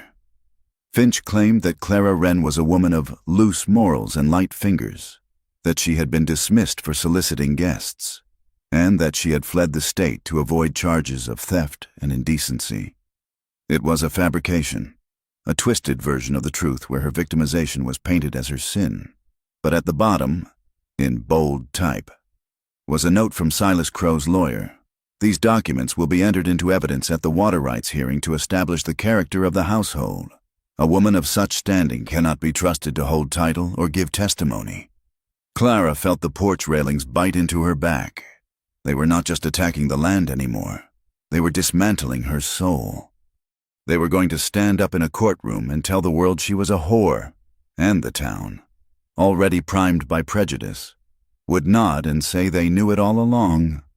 She looked at Jonah, who was coming from the barn. He saw the paper. He saw her face. He walked up the steps and took the paper from her hand. He read it. His face did not change. It went still. That terrible, deadly stillness that happened before violence. "It is a lie," he said. "It is a half-truth." Clara whispered. "I worked at the hotel. I cleaned the rooms. Men, they tried things. Mr. Finch blamed me for it. He said I tempted them." "He is a liar," Jonah said. He crushed the paper in his fist. "Crow bought this lie. He paid a man in Ohio to write it." "It does not matter if he bought it," Clara said, her voice trembling. "The town will believe it. If we go to court, this is what they will hear. They will say you married a fallen woman. They will say your word is worth nothing because you share a bed with me." "I do not care what they say." "I do," Clara cried. "I care that I am the rock that drags you down. You could fight Crow alone. You could fight him on the land, but you cannot fight this. I am the weakness. Jonah, I am the reason you will lose." She turned and ran into the house. For 2 days, the silence in the house was suffocating. It was not the companionable silence of before. It was the heavy, suffocating silence of a sick room. Clara moved like a ghost. She did the chores. She cooked, but she avoided Jonah's eyes. A dark certainty had taken root in her mind, a weed fed by years of being told she was a burden. She had been sold by her stepfather. She had been traded by her family. And now, she was the anchor drowning the only man who had ever treated her with gentleness. Survival had taught her one rule: run before you are thrown out. Leave before the pain becomes unbearable. On the third afternoon, the sky turned a milky white. The air grew heavy and still. A blizzard was coming. Jonah was out checking the herd. Clara went to the bedroom. She dragged her trunk from the corner. She opened it and began to pack. She put in the gray work dress. She put in her Bible. She put in the small bag of coins she had saved from the egg money. She would go to the depot. She would take the night train west, to California or Oregon, somewhere far enough away that the stain of her name would not touch Jonah Hale. He could claim abandonment. He could annul the marriage. He would be free to fight Crow without the weight of her reputation around his neck. She was folding her shawl when the door opened. She froze. Jonah stood in the doorway. He was covered in snow. The first flakes had started to fall. He looked at the trunk. He looked at the half-empty wardrobe. He looked at her. He did not yell. He did not storm into the room and demand to know what she was doing. He simply took off his hat. He walked over to the wall near the door and slid down it until he was sitting on the floor. His long legs stretched out before him. He rested his head against the plaster and closed his eyes. "I am leaving," Clara said. Her voice was thin. "It is the only way. Jonah, if I go, they cannot use me against you. You can say I deceived you. You can be the victim." Jonah did not open his eyes. "Is that what you think I want, to be a victim?" "I think you deserve to save your ranch," Clara said, "and you cannot save it with me here." Jonah let out a long breath. "I spent 10 years in this house alone," he said. 10 years. I woke up every morning and told myself that I was doing it for the land, that I was keeping the promise I made to my brother." He opened his eyes and looked at her. The gray light from the window fell across his face, highlighting the deep lines of fatigue. "But that was a lie," he said. "I wasn't doing it for the land. I was doing it because I believed I was poison. Clara, I watched my brother burn. I held him, and I could not pull him out. I decided then that anyone I loved would be destroyed. So I chose loneliness. I thought it was what I deserved. I thought it was noble." He looked at her trunk. "When you came, I tried to keep the wall up. I tried to treat you like a contract, but you kept working. You kept bleeding for this place, and you kept looking at me like I was a man, not a ghost. Jonah, if you leave," he said, his voice cracking, "you are not saving me. You are confirming the only thing that truly scares me. You are proving that I am not fit to be with people, that I am only fit for the silence." He leaned his head back against the wall again. "Do not go. Clara, the land is dirt. The water is mud. If I lose the ranch, I lose my history. But if you walk out that door, I lose my future." Clara stood there, the shawl in her hands. She looked at the man sitting on the floor, the strongest man she had ever known, reduced to absolute vulnerability. He wasn't asking her to stay for his laundry or his cooking. He was telling her that she was the only thing standing between him and the dark. She dropped the shawl into the trunk. She walked over to him and sat down on the floor. She pulled his heavy head onto her shoulder. "I will not go," she whispered. The storm hit an hour later. It was a white hurricane. The wind screamed like a banshee, shaking the sturdy timbers of the house until the plates rattled on the shelves. The temperature plummeted. They could not heat the bedroom. They dragged the mattress into the main room and laid it before the hearth. They fed the fire with oak logs until the heat pushed back the freezing draft leaking through the floorboards. They were trapped. The world outside ceased to exist. There was only the firelight, the howling wind, and the two of them, lying there in the dark under a pile of quilts. The last barriers came down. They did not just touch, they talked. Clara told him everything. She told him about the hotel in Ohio, not the sanitized version, but the raw truth. The way the manager had cornered her in the linen closet, the way she had struck him with the candlestick, the way he had thrown her out on the street without her coat, screaming that she was a thief to cover his own shame. She told him about the years of walking with her head down, terrifyingly aware that her poverty made her prey. "I thought I was ruined," she whispered into Jonah's chest. "I thought that once a woman was looked at that way, she was spoiled." Jonah stroked her hair, his hand rhythmic and soothing. "You were never spoiled," he said. "You were hunted. There is a difference." Then he spoke of the fire. He told her the part he had never told anyone. "I was awake," he said, "the night the lightning struck. I was in the bunkhouse, and I was awake, reading a letter. If I had looked out the window, I might have seen the smoke sooner. I might have had 5 more minutes. I have carried those 5 minutes for 10 years. Every time I look at the bare ground behind the barn, I count them." Clara pressed her hand against his heart. "You cannot save people from lightning, Jonah. You can only love them while they are here."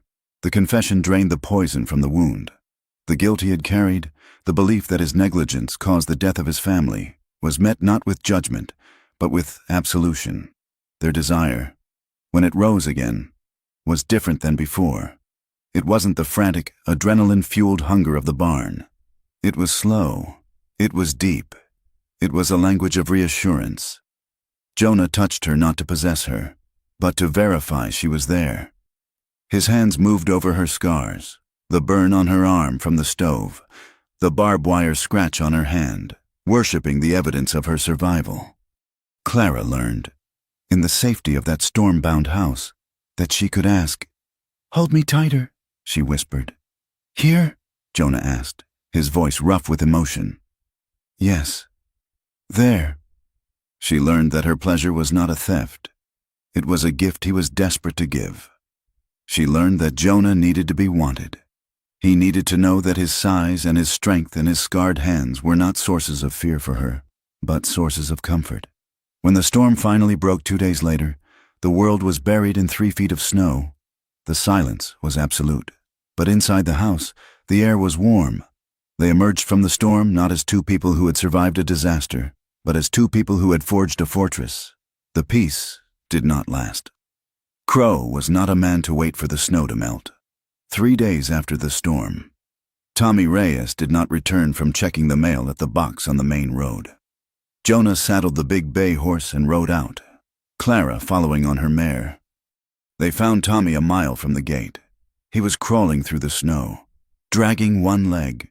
His face was a mask of blood. One eye was swollen shut.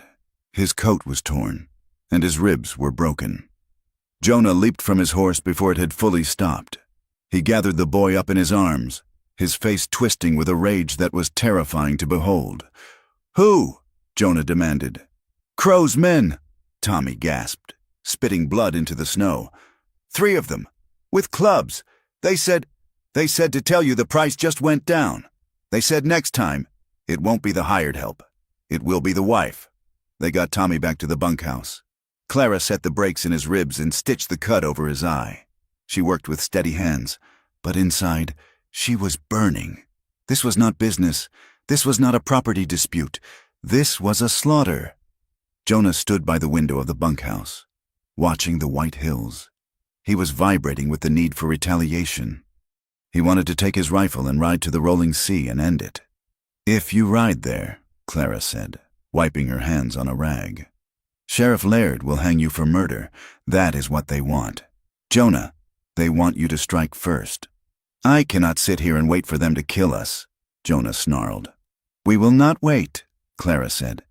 "But we will not fight them with guns. Not yet." She put on her heavy coat. "I'm going to see Mrs. Alden." Jonah turned. "The schoolteacher? Why?" "Because she writes everything down," Clara said. "She is the conscience of this valley, and she is the only person Crow cannot buy." Clara rode to the Alden homestead 7 miles away. The snow was deep, the going slow. Mrs. Alden was a severe woman in her 60s, the widow of a circuit preacher, who ran the small schoolhouse with a ruler of iron. She listened to Clara's story in her parlor, pouring tea into china cups. She listened to the account of the blackmail, the lies about Ohio, the beating of Tommy Reyes. Men like Silas Crow believe they are gods because they own the dirt, Mrs. Alden said, setting her cup down. "But God sees everything, and I have been keeping a journal of this valley for 40 years. She went to a bookshelf and pulled down a heavy ledger. Crow's men threatened the Miller family in 85. They burned the Peterson barn in 88. I have the dates. I have the names of the men who saw the smoke. Will you testify? Clara asked. I will, Mrs. Alden said. And I will bring the women of the church. They may gossip. Clara, and they may be cruel, but they do not like it when boys are beaten on the road. Tommy Reyes is Mary Miller's nephew. She will not like hearing that Crow's men broke his ribs. While Clara gathered the community, Jonah went to war with the paper. He tore the house apart. He opened the false bottoms of drawers. He went through his father's old sea chest. He was looking for the original water filing. The one Laird claimed was missing. He didn't find the filing, but he found something else. In the bottom of the strongbox, tucked inside a ledger from 1890, was a receipt. It was signed by Sheriff Laird. It was for a consulting fee paid by the Rolling Sea Cattle Company. The date corresponded exactly with the foreclosure of the ecstatic ranch to the east, land that Crow had snapped up for pennies. He is on the payroll, Jonah said, slamming the receipt onto the table. He has been working for Crow for years. He seizes the land. Crow buys it, and Laird gets a cut. It proves corruption, Clara said, looking at the receipt. But it does not save the water. No, Jonah said. But this might. He held up a crumpled envelope. It was the rest of Etta's letter. He had found it stuck behind the drawer of the wardrobe, where Clara must have dropped it when she was packing. Clara took it. She read the second page, the one she had missed in her panic weeks ago. Clara, you must understand, the contract is a trap. Crow's lawyer wrote a clause into the marriage addendum. It says that any pre-existing debts of the wife can be levied against the husband's estate if they are married for less than 1 year. They know about father's debts. They know about the hotel. They plan to buy up those debts, then come to Jonah and say, pay us $5,000 for your wife's past, or give us the water rights. They need a bride with a past. Clara, that is why they wanted me, and when I ran, they sent you because you have a past too. They are banking on Jonah's honor. They know he will pay to protect his wife. He will sign away the creek to save you from prison. Clara dropped the letter. The room swayed. It wasn't just that she was unchosen. It wasn't just that she was a replacement. She was the weapon. She had been sent here, loaded and primed, to blow a hole in Jonah's life. Every kindness he had shown her, every moment of protection, played right into Crow's hands. They knew he would try to save her, and the price of saving her was the ranch. She sank into a chair. A dry, ragged sob tore from her throat. I was so stupid, she gasped. I thought I was fighting for a place. I thought I was earning my keep. But I was just the bait. She buried her face in her hands. All those years, she wept, obeying, being quiet, doing what I was told. I thought it made me good. I thought if I was just good enough, I would be safe. But it just made me easy to use. It was a grief that went deeper than the immediate danger. It was the grief of a lifetime of erasure. She had tried so hard to be the perfect, compliant woman, and that very compliance had been weaponized against the only person she loved. Jonah moved across the room. He did not touch her at first. He knelt in front of her chair, forcing her to look at him. Clara, he said, I am a curse. She wept. You should have sent me back the first day. Look at me, Jonah commanded. She raised her tear-stained face. You are not a curse, Jonah said. His voice was steady, calm, and utterly convicted. And you are not bait. Bait does not ride into a canyon to save a horse from a rattlesnake. Bait does not stare down a sheriff in a general store. Bait does not ride 7 miles in the snow to get a witness. He took her hands. His grip was iron. You think they used you because you are weak, he said. But they miscalculated. They brought you here, and you became the strongest thing on this land. You are not good. Clara, good is a word for dogs and children. He leaned closer, his eyes burning into hers. You are brave, you are smart, and you are real. You are the steel in the blade. Clara, I lived in a fog for 10 years until you walked onto that platform. I see you. I see all of you, the hotel, the fear, the fight, and I would not trade 1 inch of you for 1,000 acres of water. Clara looked at him. She saw the truth in his face. He wasn't trying to make her feel better. He was telling her the facts as he saw them. They want to use my debts to take your land, she whispered. Then let them try. Jonah said, They expect us to hide. They expect me to pay them quietly to keep your secrets hidden. They think I am ashamed of you. He stood up, pulling her with him. We are not going to hide. We are not going to pay. What are we going to do?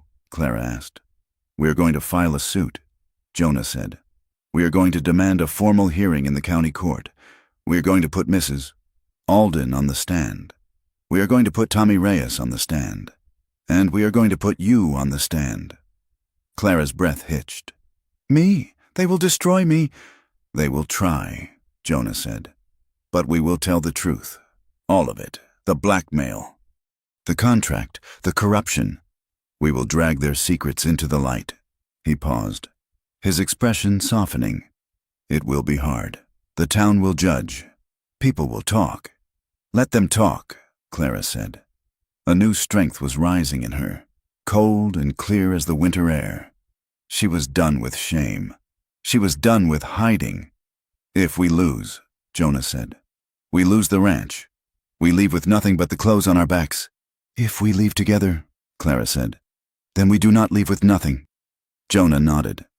He walked to the window and looked out at the snowy valley, then back at his wife. "Get the papers," he said.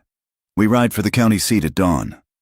The county seat was a place of noise and sharp angles, a stark contrast to the rolling silence of the valley. The streets were choked with wagons, the air thick with the smell of coal smoke and unwashed bodies. Men in stiff black coats hurried between the brick buildings, clutching leather portfolios, their face set in expressions of self-importance. Jonah drove the wagon down the main thoroughfare, his eyes scanning the rooftops and the alleyways. He did not look like the town men. He wore his best coat, brushed clean of dust, but it sat uneasily on his broad shoulders. He looked like what he was, a creature of the high plains, trapped in a cage of masonry. Clara sat beside him. She wore her gray dress, the one she had mended a dozen times, but she had starched the collar until it stood stiff and white. She held her head high, though she could feel the eyes of the crowd on her.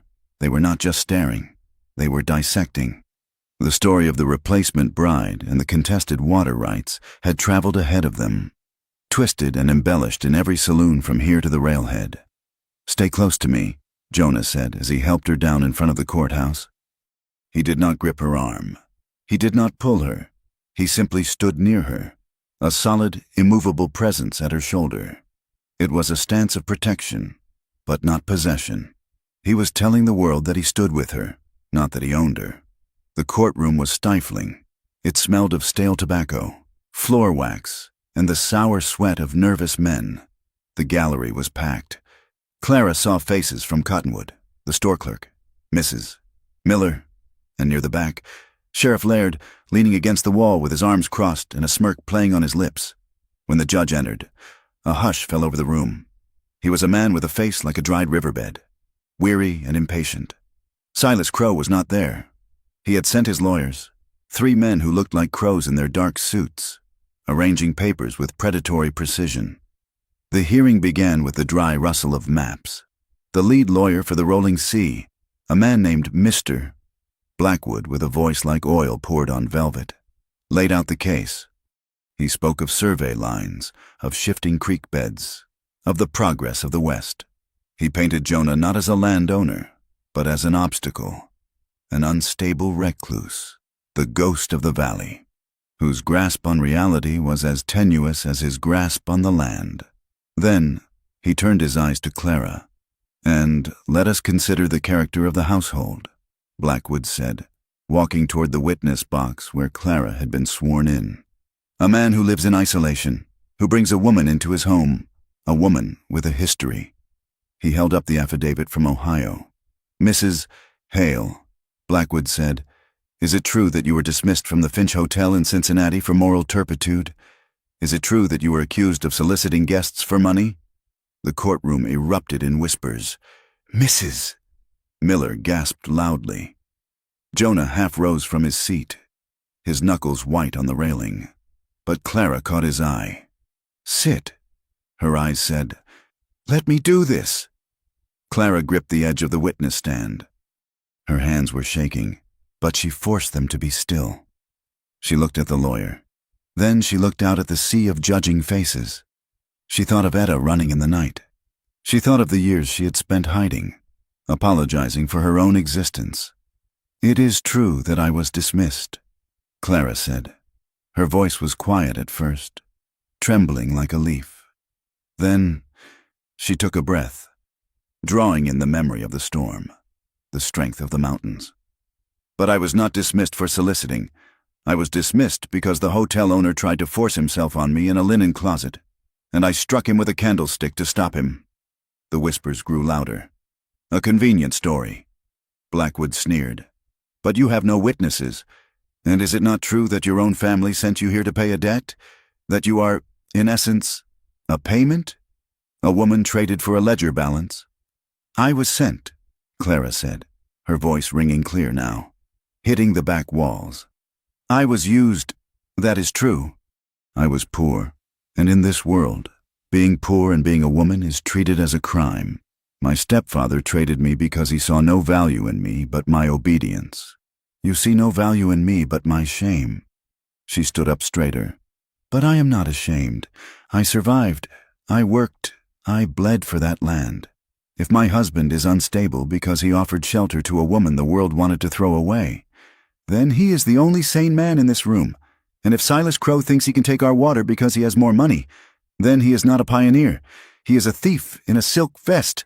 The gavel banged. The judge demanded order. But the air in the room had changed. Clara had not denied the poverty. She had owned it.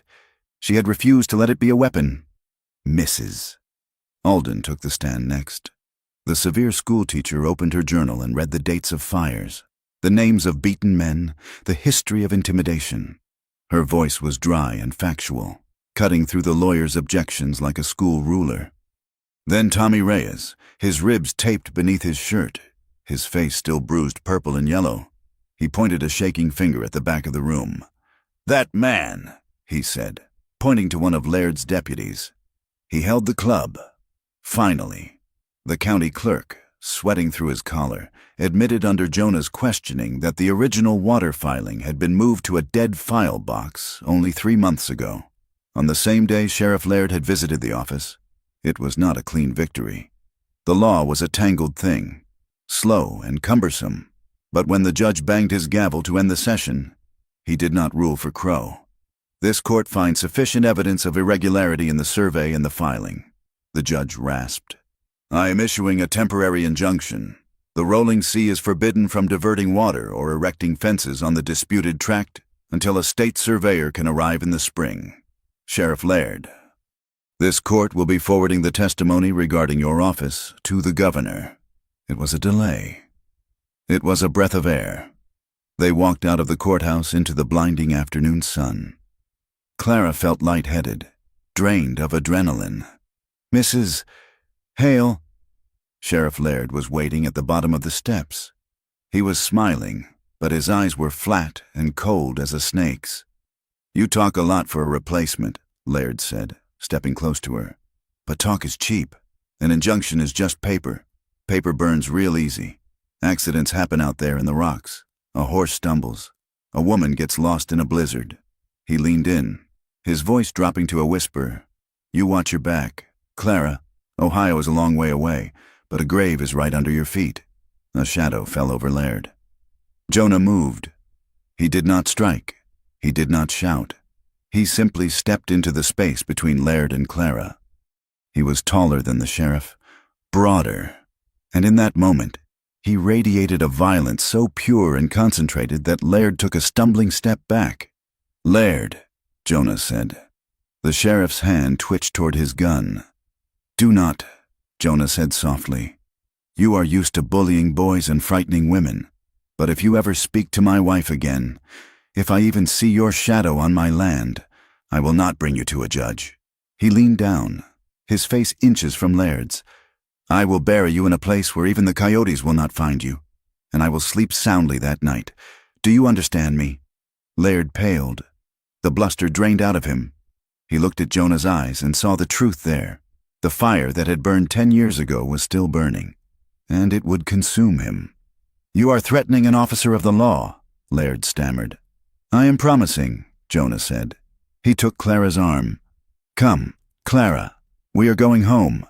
The drive back took 2 days. The relief of the victory began to fade as they crossed the valley floor. A sense of unease settled over Jonah. He kept watching the horizon, urging the horses to a faster pace. "What is it?" Clara asked. "The wind," Jonah said. "It smells wrong." They crested the final ridge at sunset. The ranch lay spread out below them in the gathering dusk. "Oh God," Clara whispered. Smoke was rising, not from the chimney, but from the yard.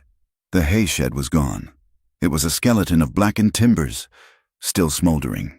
The stack of winter feed, 600 bales that Jonah had counted and recounted, was a pile of gray ash. They raced down the hill, the wagon bouncing violently. Jonah pulled the team up in the yard and jumped down. "The house!" he shouted. The house still stood. The fire had been set in the shed in the barn. The barn door was scorched, but the damp wood from the snowstorm had kept it from catching fully. Jonah ran to the well. He cranked the bucket up, his movements frantic. He lifted it to his nose and recoiled, pouring the water onto the ground. "Coal oil," he choked out. "They dumped coal oil in the shaft." He looked at the dead chickens lying by the trough. They had drunk the water. Clara stood in the center of the yard. The smell of smoke was everywhere. It was the smell of loss. The winter feed was gone. The water was poisoned. The injunction was a piece of paper in the strongbox. But this was the reality of Silas Crow. He knew, Clara said dully. He knew the judge might pause him, so he decided to starve us out. Jonah stood by the ruined well. His shoulders slumped. For the first time, he looked broken. "I cannot feed them," he whispered. "The cattle, without the hay, without the water." Clara walked over to him. She grabbed his arm. "We have the creek," she said. "The injunction says the water is ours. We will haul it. We will chop ice if we have to." "Clara, the hay is gone. We will cut boughs," she said. "We will drive them to the lower canyon where the grass is thin but reachable. We will not let them win. Jonah, look at me." She shook his arm until he looked at her. "They burn the shed because they are afraid," she said. "They are afraid because we fought back. If we give up now, the fire wins." The next week was a blur of brutal, physical agony. Grief was not a sentiment. It was labor. They worked from before dawn until long after dark. They hitched the team to the sled and hauled barrels of water from the creek, breaking the ice with axes each morning. The water froze on their clothes, stiffening the fabric until it cracked. They spent hours dragging pine boughs and scrub oak from the ridges to feed the hungry cattle, their hands raw and bleeding despite the gloves. They were covered in soot. The smell of the fire clung to their skin, their hair, their bed sheets. One night, they collapsed onto the rug in front of the fire. They were too tired to wash. Clara's face was streaked with charcoal. Jonah's hands were wrapped in rags where the blisters had burst. They ate cold biscuits and dried beef. The wind howled outside, rattling the shutters. Clara looked at Jonah. He was staring into the flames, his eyes hollow. "I am sorry," he said. His voice was a rasp. "I promised you a shelter. I gave you a ruin." Clara set her biscuit down. She crawled across the rug until she was kneeling between his legs. She placed her hands on his chest. "I do not want a shelter," she said, fierce and low. "I want a life." Jonah looked at her. "This is not a life. This is survival. This is dirt and pain." "It is our dirt," Clara said. "It is our pain. Do you not see?" "Jonah, in Ohio, I had a room that was clean. I had food, but I was dead. I was a ghost walking through rooms that belonged to other people. Here, I am tired. I am cold, but I am alive." She leaned in, her forehead pressing against his. "I want to stay," she whispered. "Even if the house burns, even if we have to live in a tent, I want to be with you." Jonah's hands came up to frame her face. His thumbs traced the soot on her cheekbones. "I tried to talk myself out of you," he admitted. "Every day for months, I told myself it was just the contract, just honor. But when I saw that fire, my first thought was not for the hay. It was not for the cattle. It was terror that you might be inside." His eyes burned with a sudden, fierce moisture. "I do not want you as a replacement. Clara, I do not want you as a bargain. I choose you. If the whole world burns down tomorrow, I choose you today." He kissed her. It tasted of smoke and salt tears. It was desperate. It was the kiss of two people standing on the edge of a cliff, holding on to each other because gravity was trying to pull them down. They did not go to the bedroom. They stayed by the fire, shedding their stiff, soot-stained clothes. The intimacy was not gentle. It was urgent. It was a reclaiming of life in the face of death. They moved together with a feverish intensity, skin against skin, seeking the heat that the winter tried to steal. There was no shame, no hesitation. There was only the fierce, pounding rhythm of their hearts. the tang of sweat and smoke, and the absolute terrifying knowledge that tomorrow was not promised.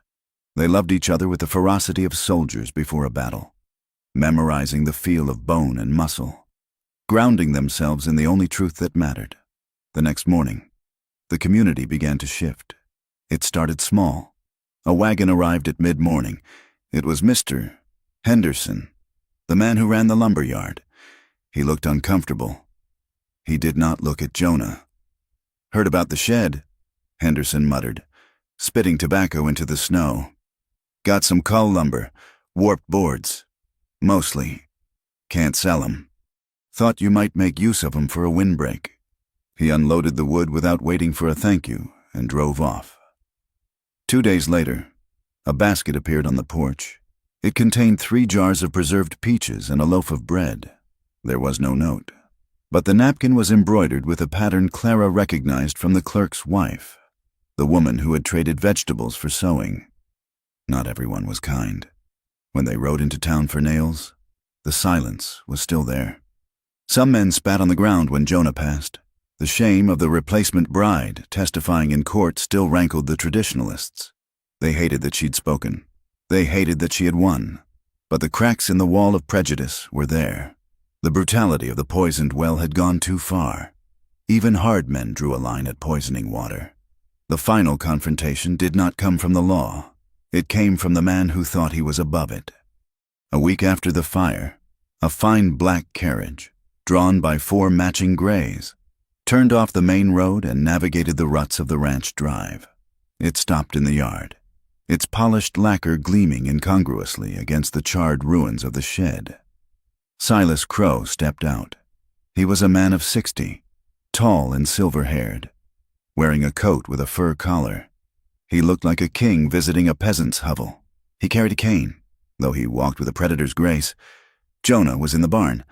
Clara was on the porch, shaking out a rug. Crow walked to the foot of the steps. He took off his hat. "Mrs. Hale," he said. His voice was rich and deep, the voice of a man used to being obeyed. "Mr. Crow," Clara said. She did not put down the rug. She kept her hands busy to hide their trembling. "I must say," Crow said, looking around the yard, "you are resilient. Most women would have taken the train by now." "I am not most women," Clara said.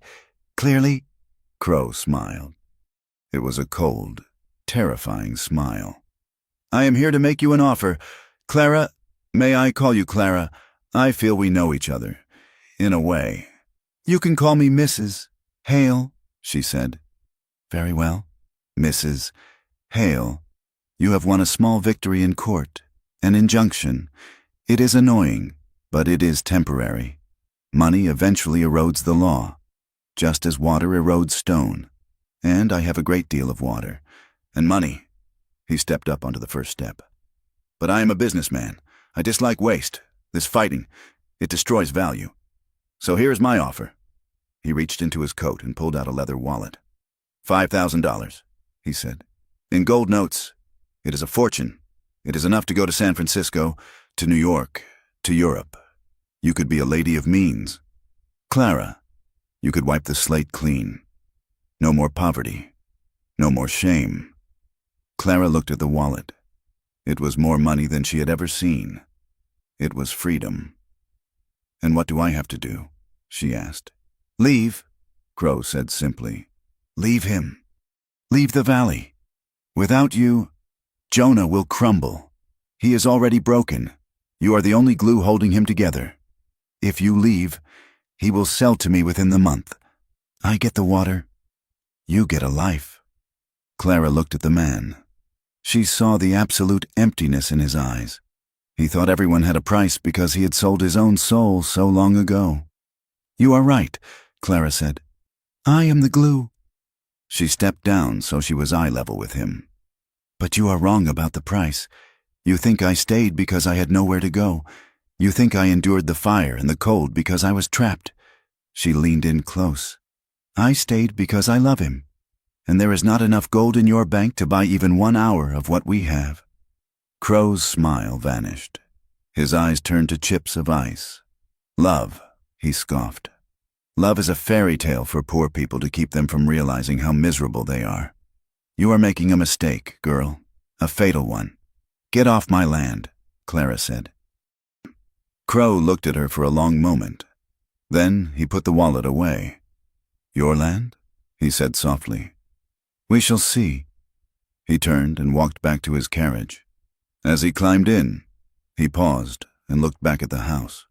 He looked at Jonah, who had emerged from the barn with a rifle in his hand. Crow did not look afraid. He looked resolved. He drove away. That night, there was no moon. The valley was a bowl of ink. Jonah and Clara sat in the kitchen. The rifle lay on the table between them. They did not speak. They knew that the offer had been the final courtesy. The rejection was the declaration of total war. He will not wait for the law, Jonah said. He cannot afford to. If we survive the winter, the state surveyor comes. He has to finish this now. How? Clara asked. Jonah stood up and blew out the lamp. Look.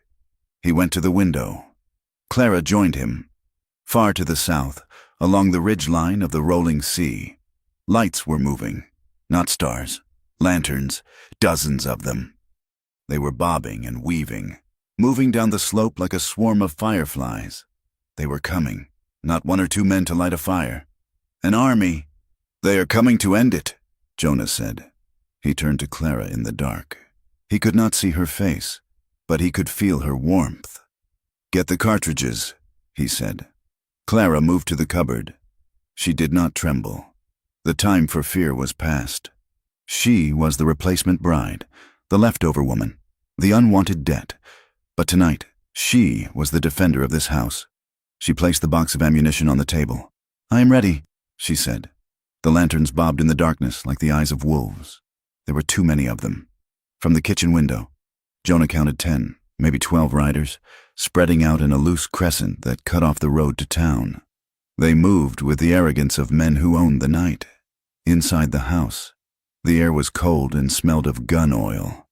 Jonah moved with a grim economy, sliding the heavy oak bar across the front door. He blew out the last lamp, plunging the room into a gray gloom, illuminated only by the faint starlight coming through the shutters. Go to the cellar, Jonah said. He was checking the action on his Winchester, his thumb sliding over the steel. Clara stood by the table. She had not gone to the cellar.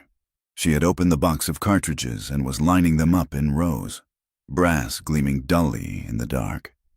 No, she said. Jonah stopped. He looked at her. Clara, this is not a legal dispute. They are here to burn us out. If they breach the door, you will need someone to load, Clara said. Her voice was steady, though her hands trembled slightly as she set a cartridge on the wood. I'm not going underground. Jonah, I spent my whole life hiding in small rooms while men decided my fate. I am not doing it tonight. Jonah looked at her, really looked at her, in the shadow. He saw the set of her jaw, the same stubborn angle he had seen when she milked the kicking cow, the same fierce light he had seen in the courtroom. He did not argue. He nodded once. Stay low, he said. Keep away from the windows. If I go down, you take the rifle and you go out the back. You run for the creek bed. Do not look back. You are not going down, Clara said. A voice boomed from the yard. It was amplified by the stillness of the valley. Jonah Hale! It was Silas Crow. He did not sound angry. He sounded like a man concluding a business transaction. Come out, Jonah. Let us finish this. I have the papers here, a simple signature, transferring the water rights and the deed to the lower pasture. Sign it, and my men ride away. You and the girl can leave with your lives. Jonah moved to the window. He cracked the shutter an inch. I have an injunction. Crow. A judge said you cannot touch this land. Laughter rippled through the line of riders. The judge is in the county seat. Crow called back. The sheriff is here, and out here. The law is what I say it is. You have 5 minutes. Jonah. After that, we start with the house, and fire does not care about injunctions. Jonah turned to Clara. He wants the signature. That buys us time. He will not burn the house while the papers are unsigned inside it. Time for what? Clara whispered. We are alone. Tommy is in the bunkhouse ruins. Jonah said. "He has a rifle, but he cannot fight 12 men. We need to split their attention." "The bell," Clara said. Jonah looked at her. The large iron dinner bell hung on a post near the barn. It was used to call hands in for meals, but in the valley, a bell ringing at night meant only one thing: fire, trouble. It was a signal that carried for miles in the thin air. "If I can ring it," Clara said. "The Hendersons might hear. They are only 2 miles downwind." "It is across the yard," Jonah said. "They will see you."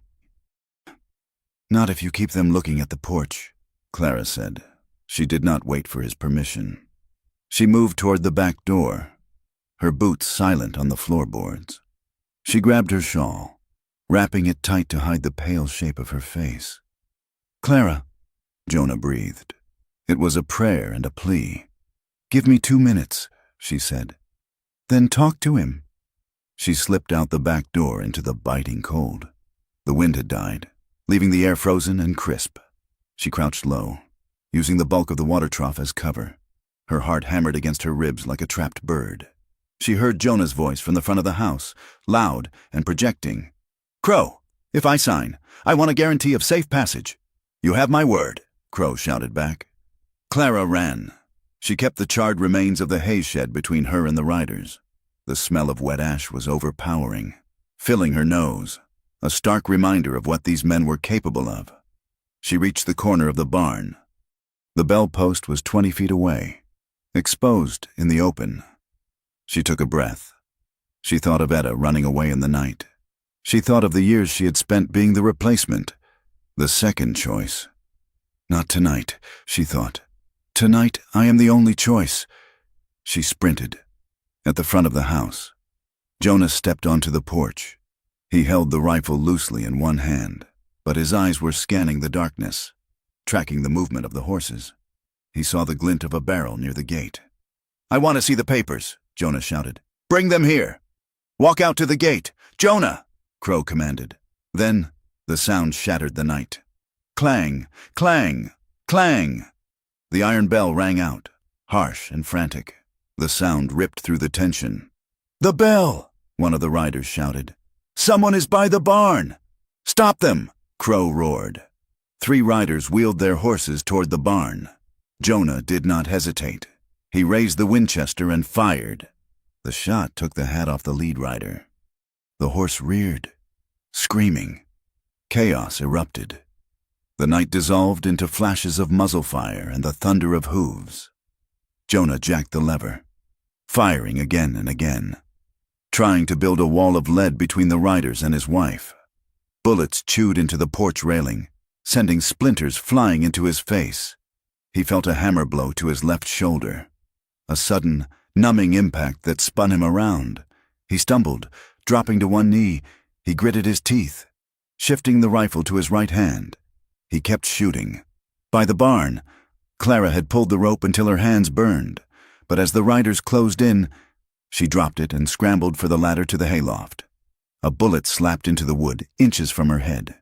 She threw herself into the loft, rolling into the dusty darkness just as the men reached the door. She crawled to the loading window. She had the heavy Colt revolver Jonah had given her tucked in her waistband. She pulled it out. Her hands were shaking so hard she almost dropped it. "Steady," she told herself. "Steady." Below her, in the yard, the fight was turning. Jonah was pinned down on the porch. Crow was shouting orders. "Burn it!" Crow screamed. "Burn the barn! Flush her out!" A man dismounted, carrying a torch. He ran toward the barn door. Clara rested the barrel of the Colt on the sill of the loft window. She looked down the sights, just as Jonah had taught her. "Squeeze, do not pull." She fired. The man with the torch yelled and dropped it in the snow, clutching his leg. "She is armed!" he screamed. Suddenly, a new sound joined the fray. From the darkness of the bunkhouse ruins, a rifle cracked, slow, precise shots. Tommy Reyes, he was hurt, but he was shooting. One of Crow's men grabbed his arm, his horse spinning. "Crow!" Clara screamed from the loft. Her voice was high and clear, cutting through the gunfire. "The neighbors are coming! The Hendersons are coming!" "Do you want witnesses to a murder?" Silas Crow rode his horse closer to the barn. heedless of the danger. He looked up at the loft window. His face was twisted in a rictus of hate. "You worthless little stray," Crow shouted. "You think you matter. You are a placeholder. You are a line in a ledger that I can erase. I will burn this barn with you in it, and tomorrow no one will even remember your name." Clara stood up. She stepped into the frame of the window. Silhouetted against the starlight, she made herself a target, but she also made herself a monument. "I am not a placeholder," she shouted back. "I am the wife of Jonah Hale. I am the woman who saved this land while you tried to steal it.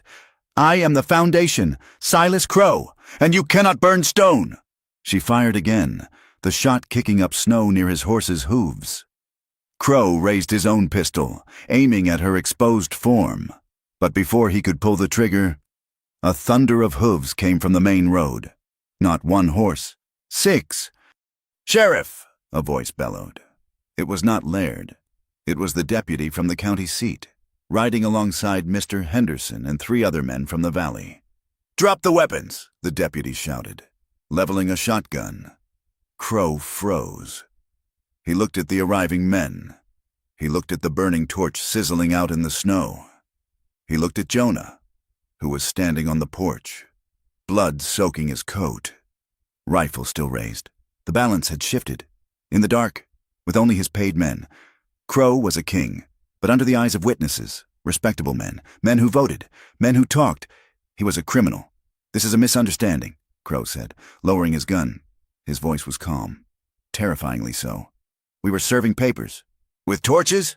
Henderson shouted. "Get off this land, Crow, before we decide to hang a horse thief." Sheriff Laird, who had been hanging back near the gate, turned his horse and bolted into the dark. His power had evaporated the moment the county deputy arrived. Crow looked at Clara one last time. He touched the brim of his hat, a gesture of mockery that failed to hide his defeat. "The winter is long, Mrs. Hale," he said. "And I have a warm coat," Clara answered. Crow wheeled his horse and signaled his men. They rode out, a sullen, defeated stream of shadows, leaving the ranch battered but unbowed. When the last hoofbeat faded, the silence that fell was heavy and aching. Clara climbed down from the loft. Her legs felt like water. She stumbled across the yard to the porch. Jonah was sitting on the steps. He was pressing a hand to his shoulder. Blood was seeping between his fingers, black in the starlight. "Jonah!" Clara dropped to her knees beside him. "I am fine," he grunted. His face was gray, slick with sweat. "Just a scratch. Through the meat." "You are not fine." "Did they hurt you?" he asked. He reached out with his good hand, gripping her arm, his eyes searching her face with a desperate intensity. "No," she said. "I am whole." "You rang the bell," he whispered. "You ran right through the fire." "We have to get you inside," Clara said. "With the help of Mr. Henderson." They got Jonah into the kitchen. They laid him on the table. Clara cut away his coat and shirt. The wound was ugly. A furrow plowed through the muscle of his upper shoulder, but it had missed the bone and the lung. She heated water. She found the whiskey. She threaded a needle. "This will hurt," she said. "I know," Jonah said. She cleaned the wound. She washed away the blood and the grime, her hand steady now that there was work to do. It was the same way he had cleaned her hand that first week, when she had cut it on the wire. The circle was closing. "I am sorry," Jonah said, his voice thick with pain and exhaustion.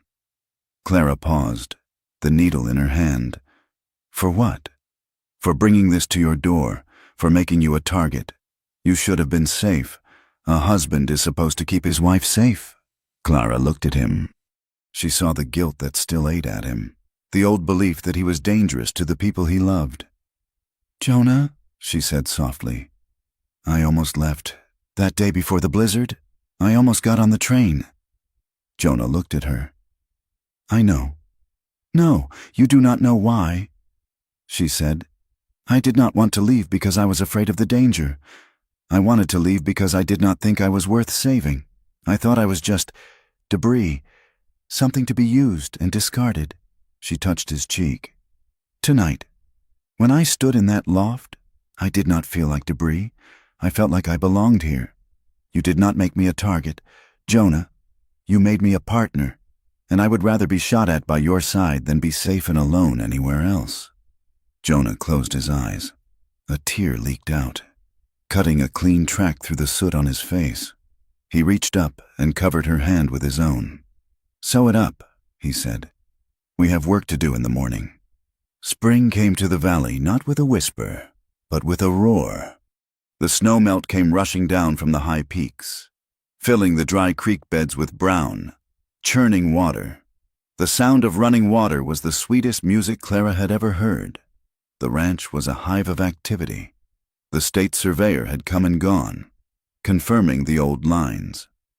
The injunction was made permanent. Silas Crow, facing multiple lawsuits and a grand jury investigation in the capital, had retreated to his holdings in Denver. Sheriff Laird had been removed from office and had vanished, likely chasing easier prey in the territories. Jonah and Clara stood by the corral, watching the new calves run in the mud. The air smelled of wet earth and sagebrush. Jonah held a piece of paper in his hand. It was not a legal document. It was a page torn from the family Bible. "The circuit preacher is coming through next week," Jonah said, "to baptize the Miller baby." "Yes," Clara said. Jonah looked at the paper.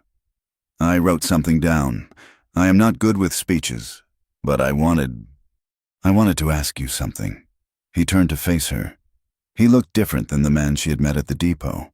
The shadows were gone from his eyes. He stood straighter, though his shoulders still stiffened when the weather turned cold. "The first time we married," Jonah said, "it was a contract. It was a lie written by other men. I do not want a lie. Clara, I want to marry you, properly, not as a replacement for Etta, not as a way to hold the land." He held out his hand. "I want to marry you because you are the only person who ever saw me. I want to be your husband because you are the bravest woman I have ever known. I want to choose you, Clara Wren, every day, until the fire takes me." Clara looked at him. Her heart felt too big for her chest. "I am not Clara Wren anymore," she said. She reached into her pocket. She pulled out the crumpled letter from Etta, the letter she had kept as a reminder of her flight, of her shame. She tore it in half, then she tore it again. She let the pieces fall into the mud, where the hooves of the calves would trample them into the earth. "I am Clara Hale," she said, "and I choose you, Jonah. Not because I have to, because I want to." They married the following Tuesday, standing on their own porch, Mrs. Alden stood witness. Tommy Reyes, grinning through a healing jaw, held the ring. It was a simple band of gold, bought with the money from the first steer sales of the spring. When Clara signed the register, she did not hesitate. She wrote her name in a bold, sloping hand. Clara Hale. It was not a substitution. It was a declaration. The valley did not change overnight. There were still women who crossed the street when Clara walked by, whispering about her past. There were still men who resented Jonah's victory, but Clara found she did not care. She started a small school in the front room of the ranch house on Saturdays, teaching the children of the ranch hands and the poorer homesteaders how to read and cipher. She taught them that their worth was not determined by their boots or their father's debts. One afternoon, in late May, Mrs. Miller stopped her buggy on the road. She looked at Clara, who was weeding the garden, a garden that was finally green and thriving. "Mrs. Hale," Mrs. Miller said stiffly. "Mrs. Miller," Clara replied, shading her eyes. "My sister in Ohio. She wrote to me. She said that hotel owner, Mr. Finch, he was arrested for hurting a girl." Clara stood still. "I am sorry for the girl. Mrs. Miller nodded. She looked at her gloves. "She said he was a liar. I thought you should know." She clicked to her horse and drove on. It was not an apology, but it was a truce. The sun was setting, painting the vast sky in streaks of violet and gold. The wind had dropped to a gentle breeze, rustling the new leaves on the cottonwood trees. Jonah sat on the porch step, whittling a piece of cedar. Clara sat in the rocking chair behind him, her mending in her lap. They did not need to speak. The silence between them was no longer a wall, it was a bridge. It was a comfortable, living thing. Jonah stopped whittling. He looked out at the land. The creek was running silver in the twilight. The cattle were grazing on the hillside, their coats thick and healthy. "We made it," he said softly.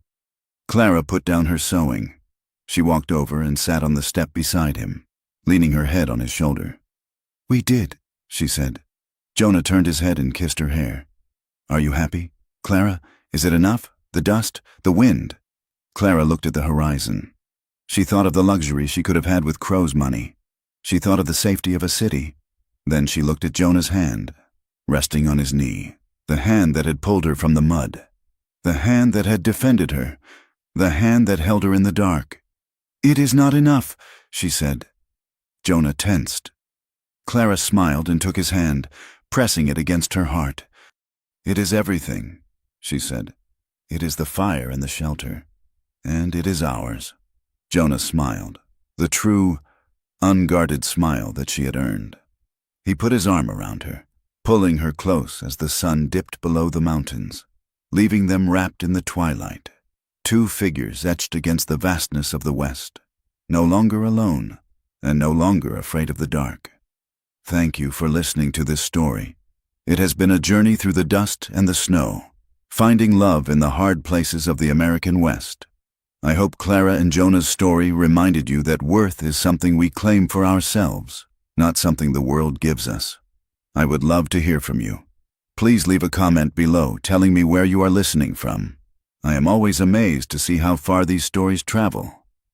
If you enjoyed this tale, please subscribe to From Wild West so you do not miss the next adventure. Share your thoughts in English in the comments. I read every one. Until next time, keep your fences strong and your heart open.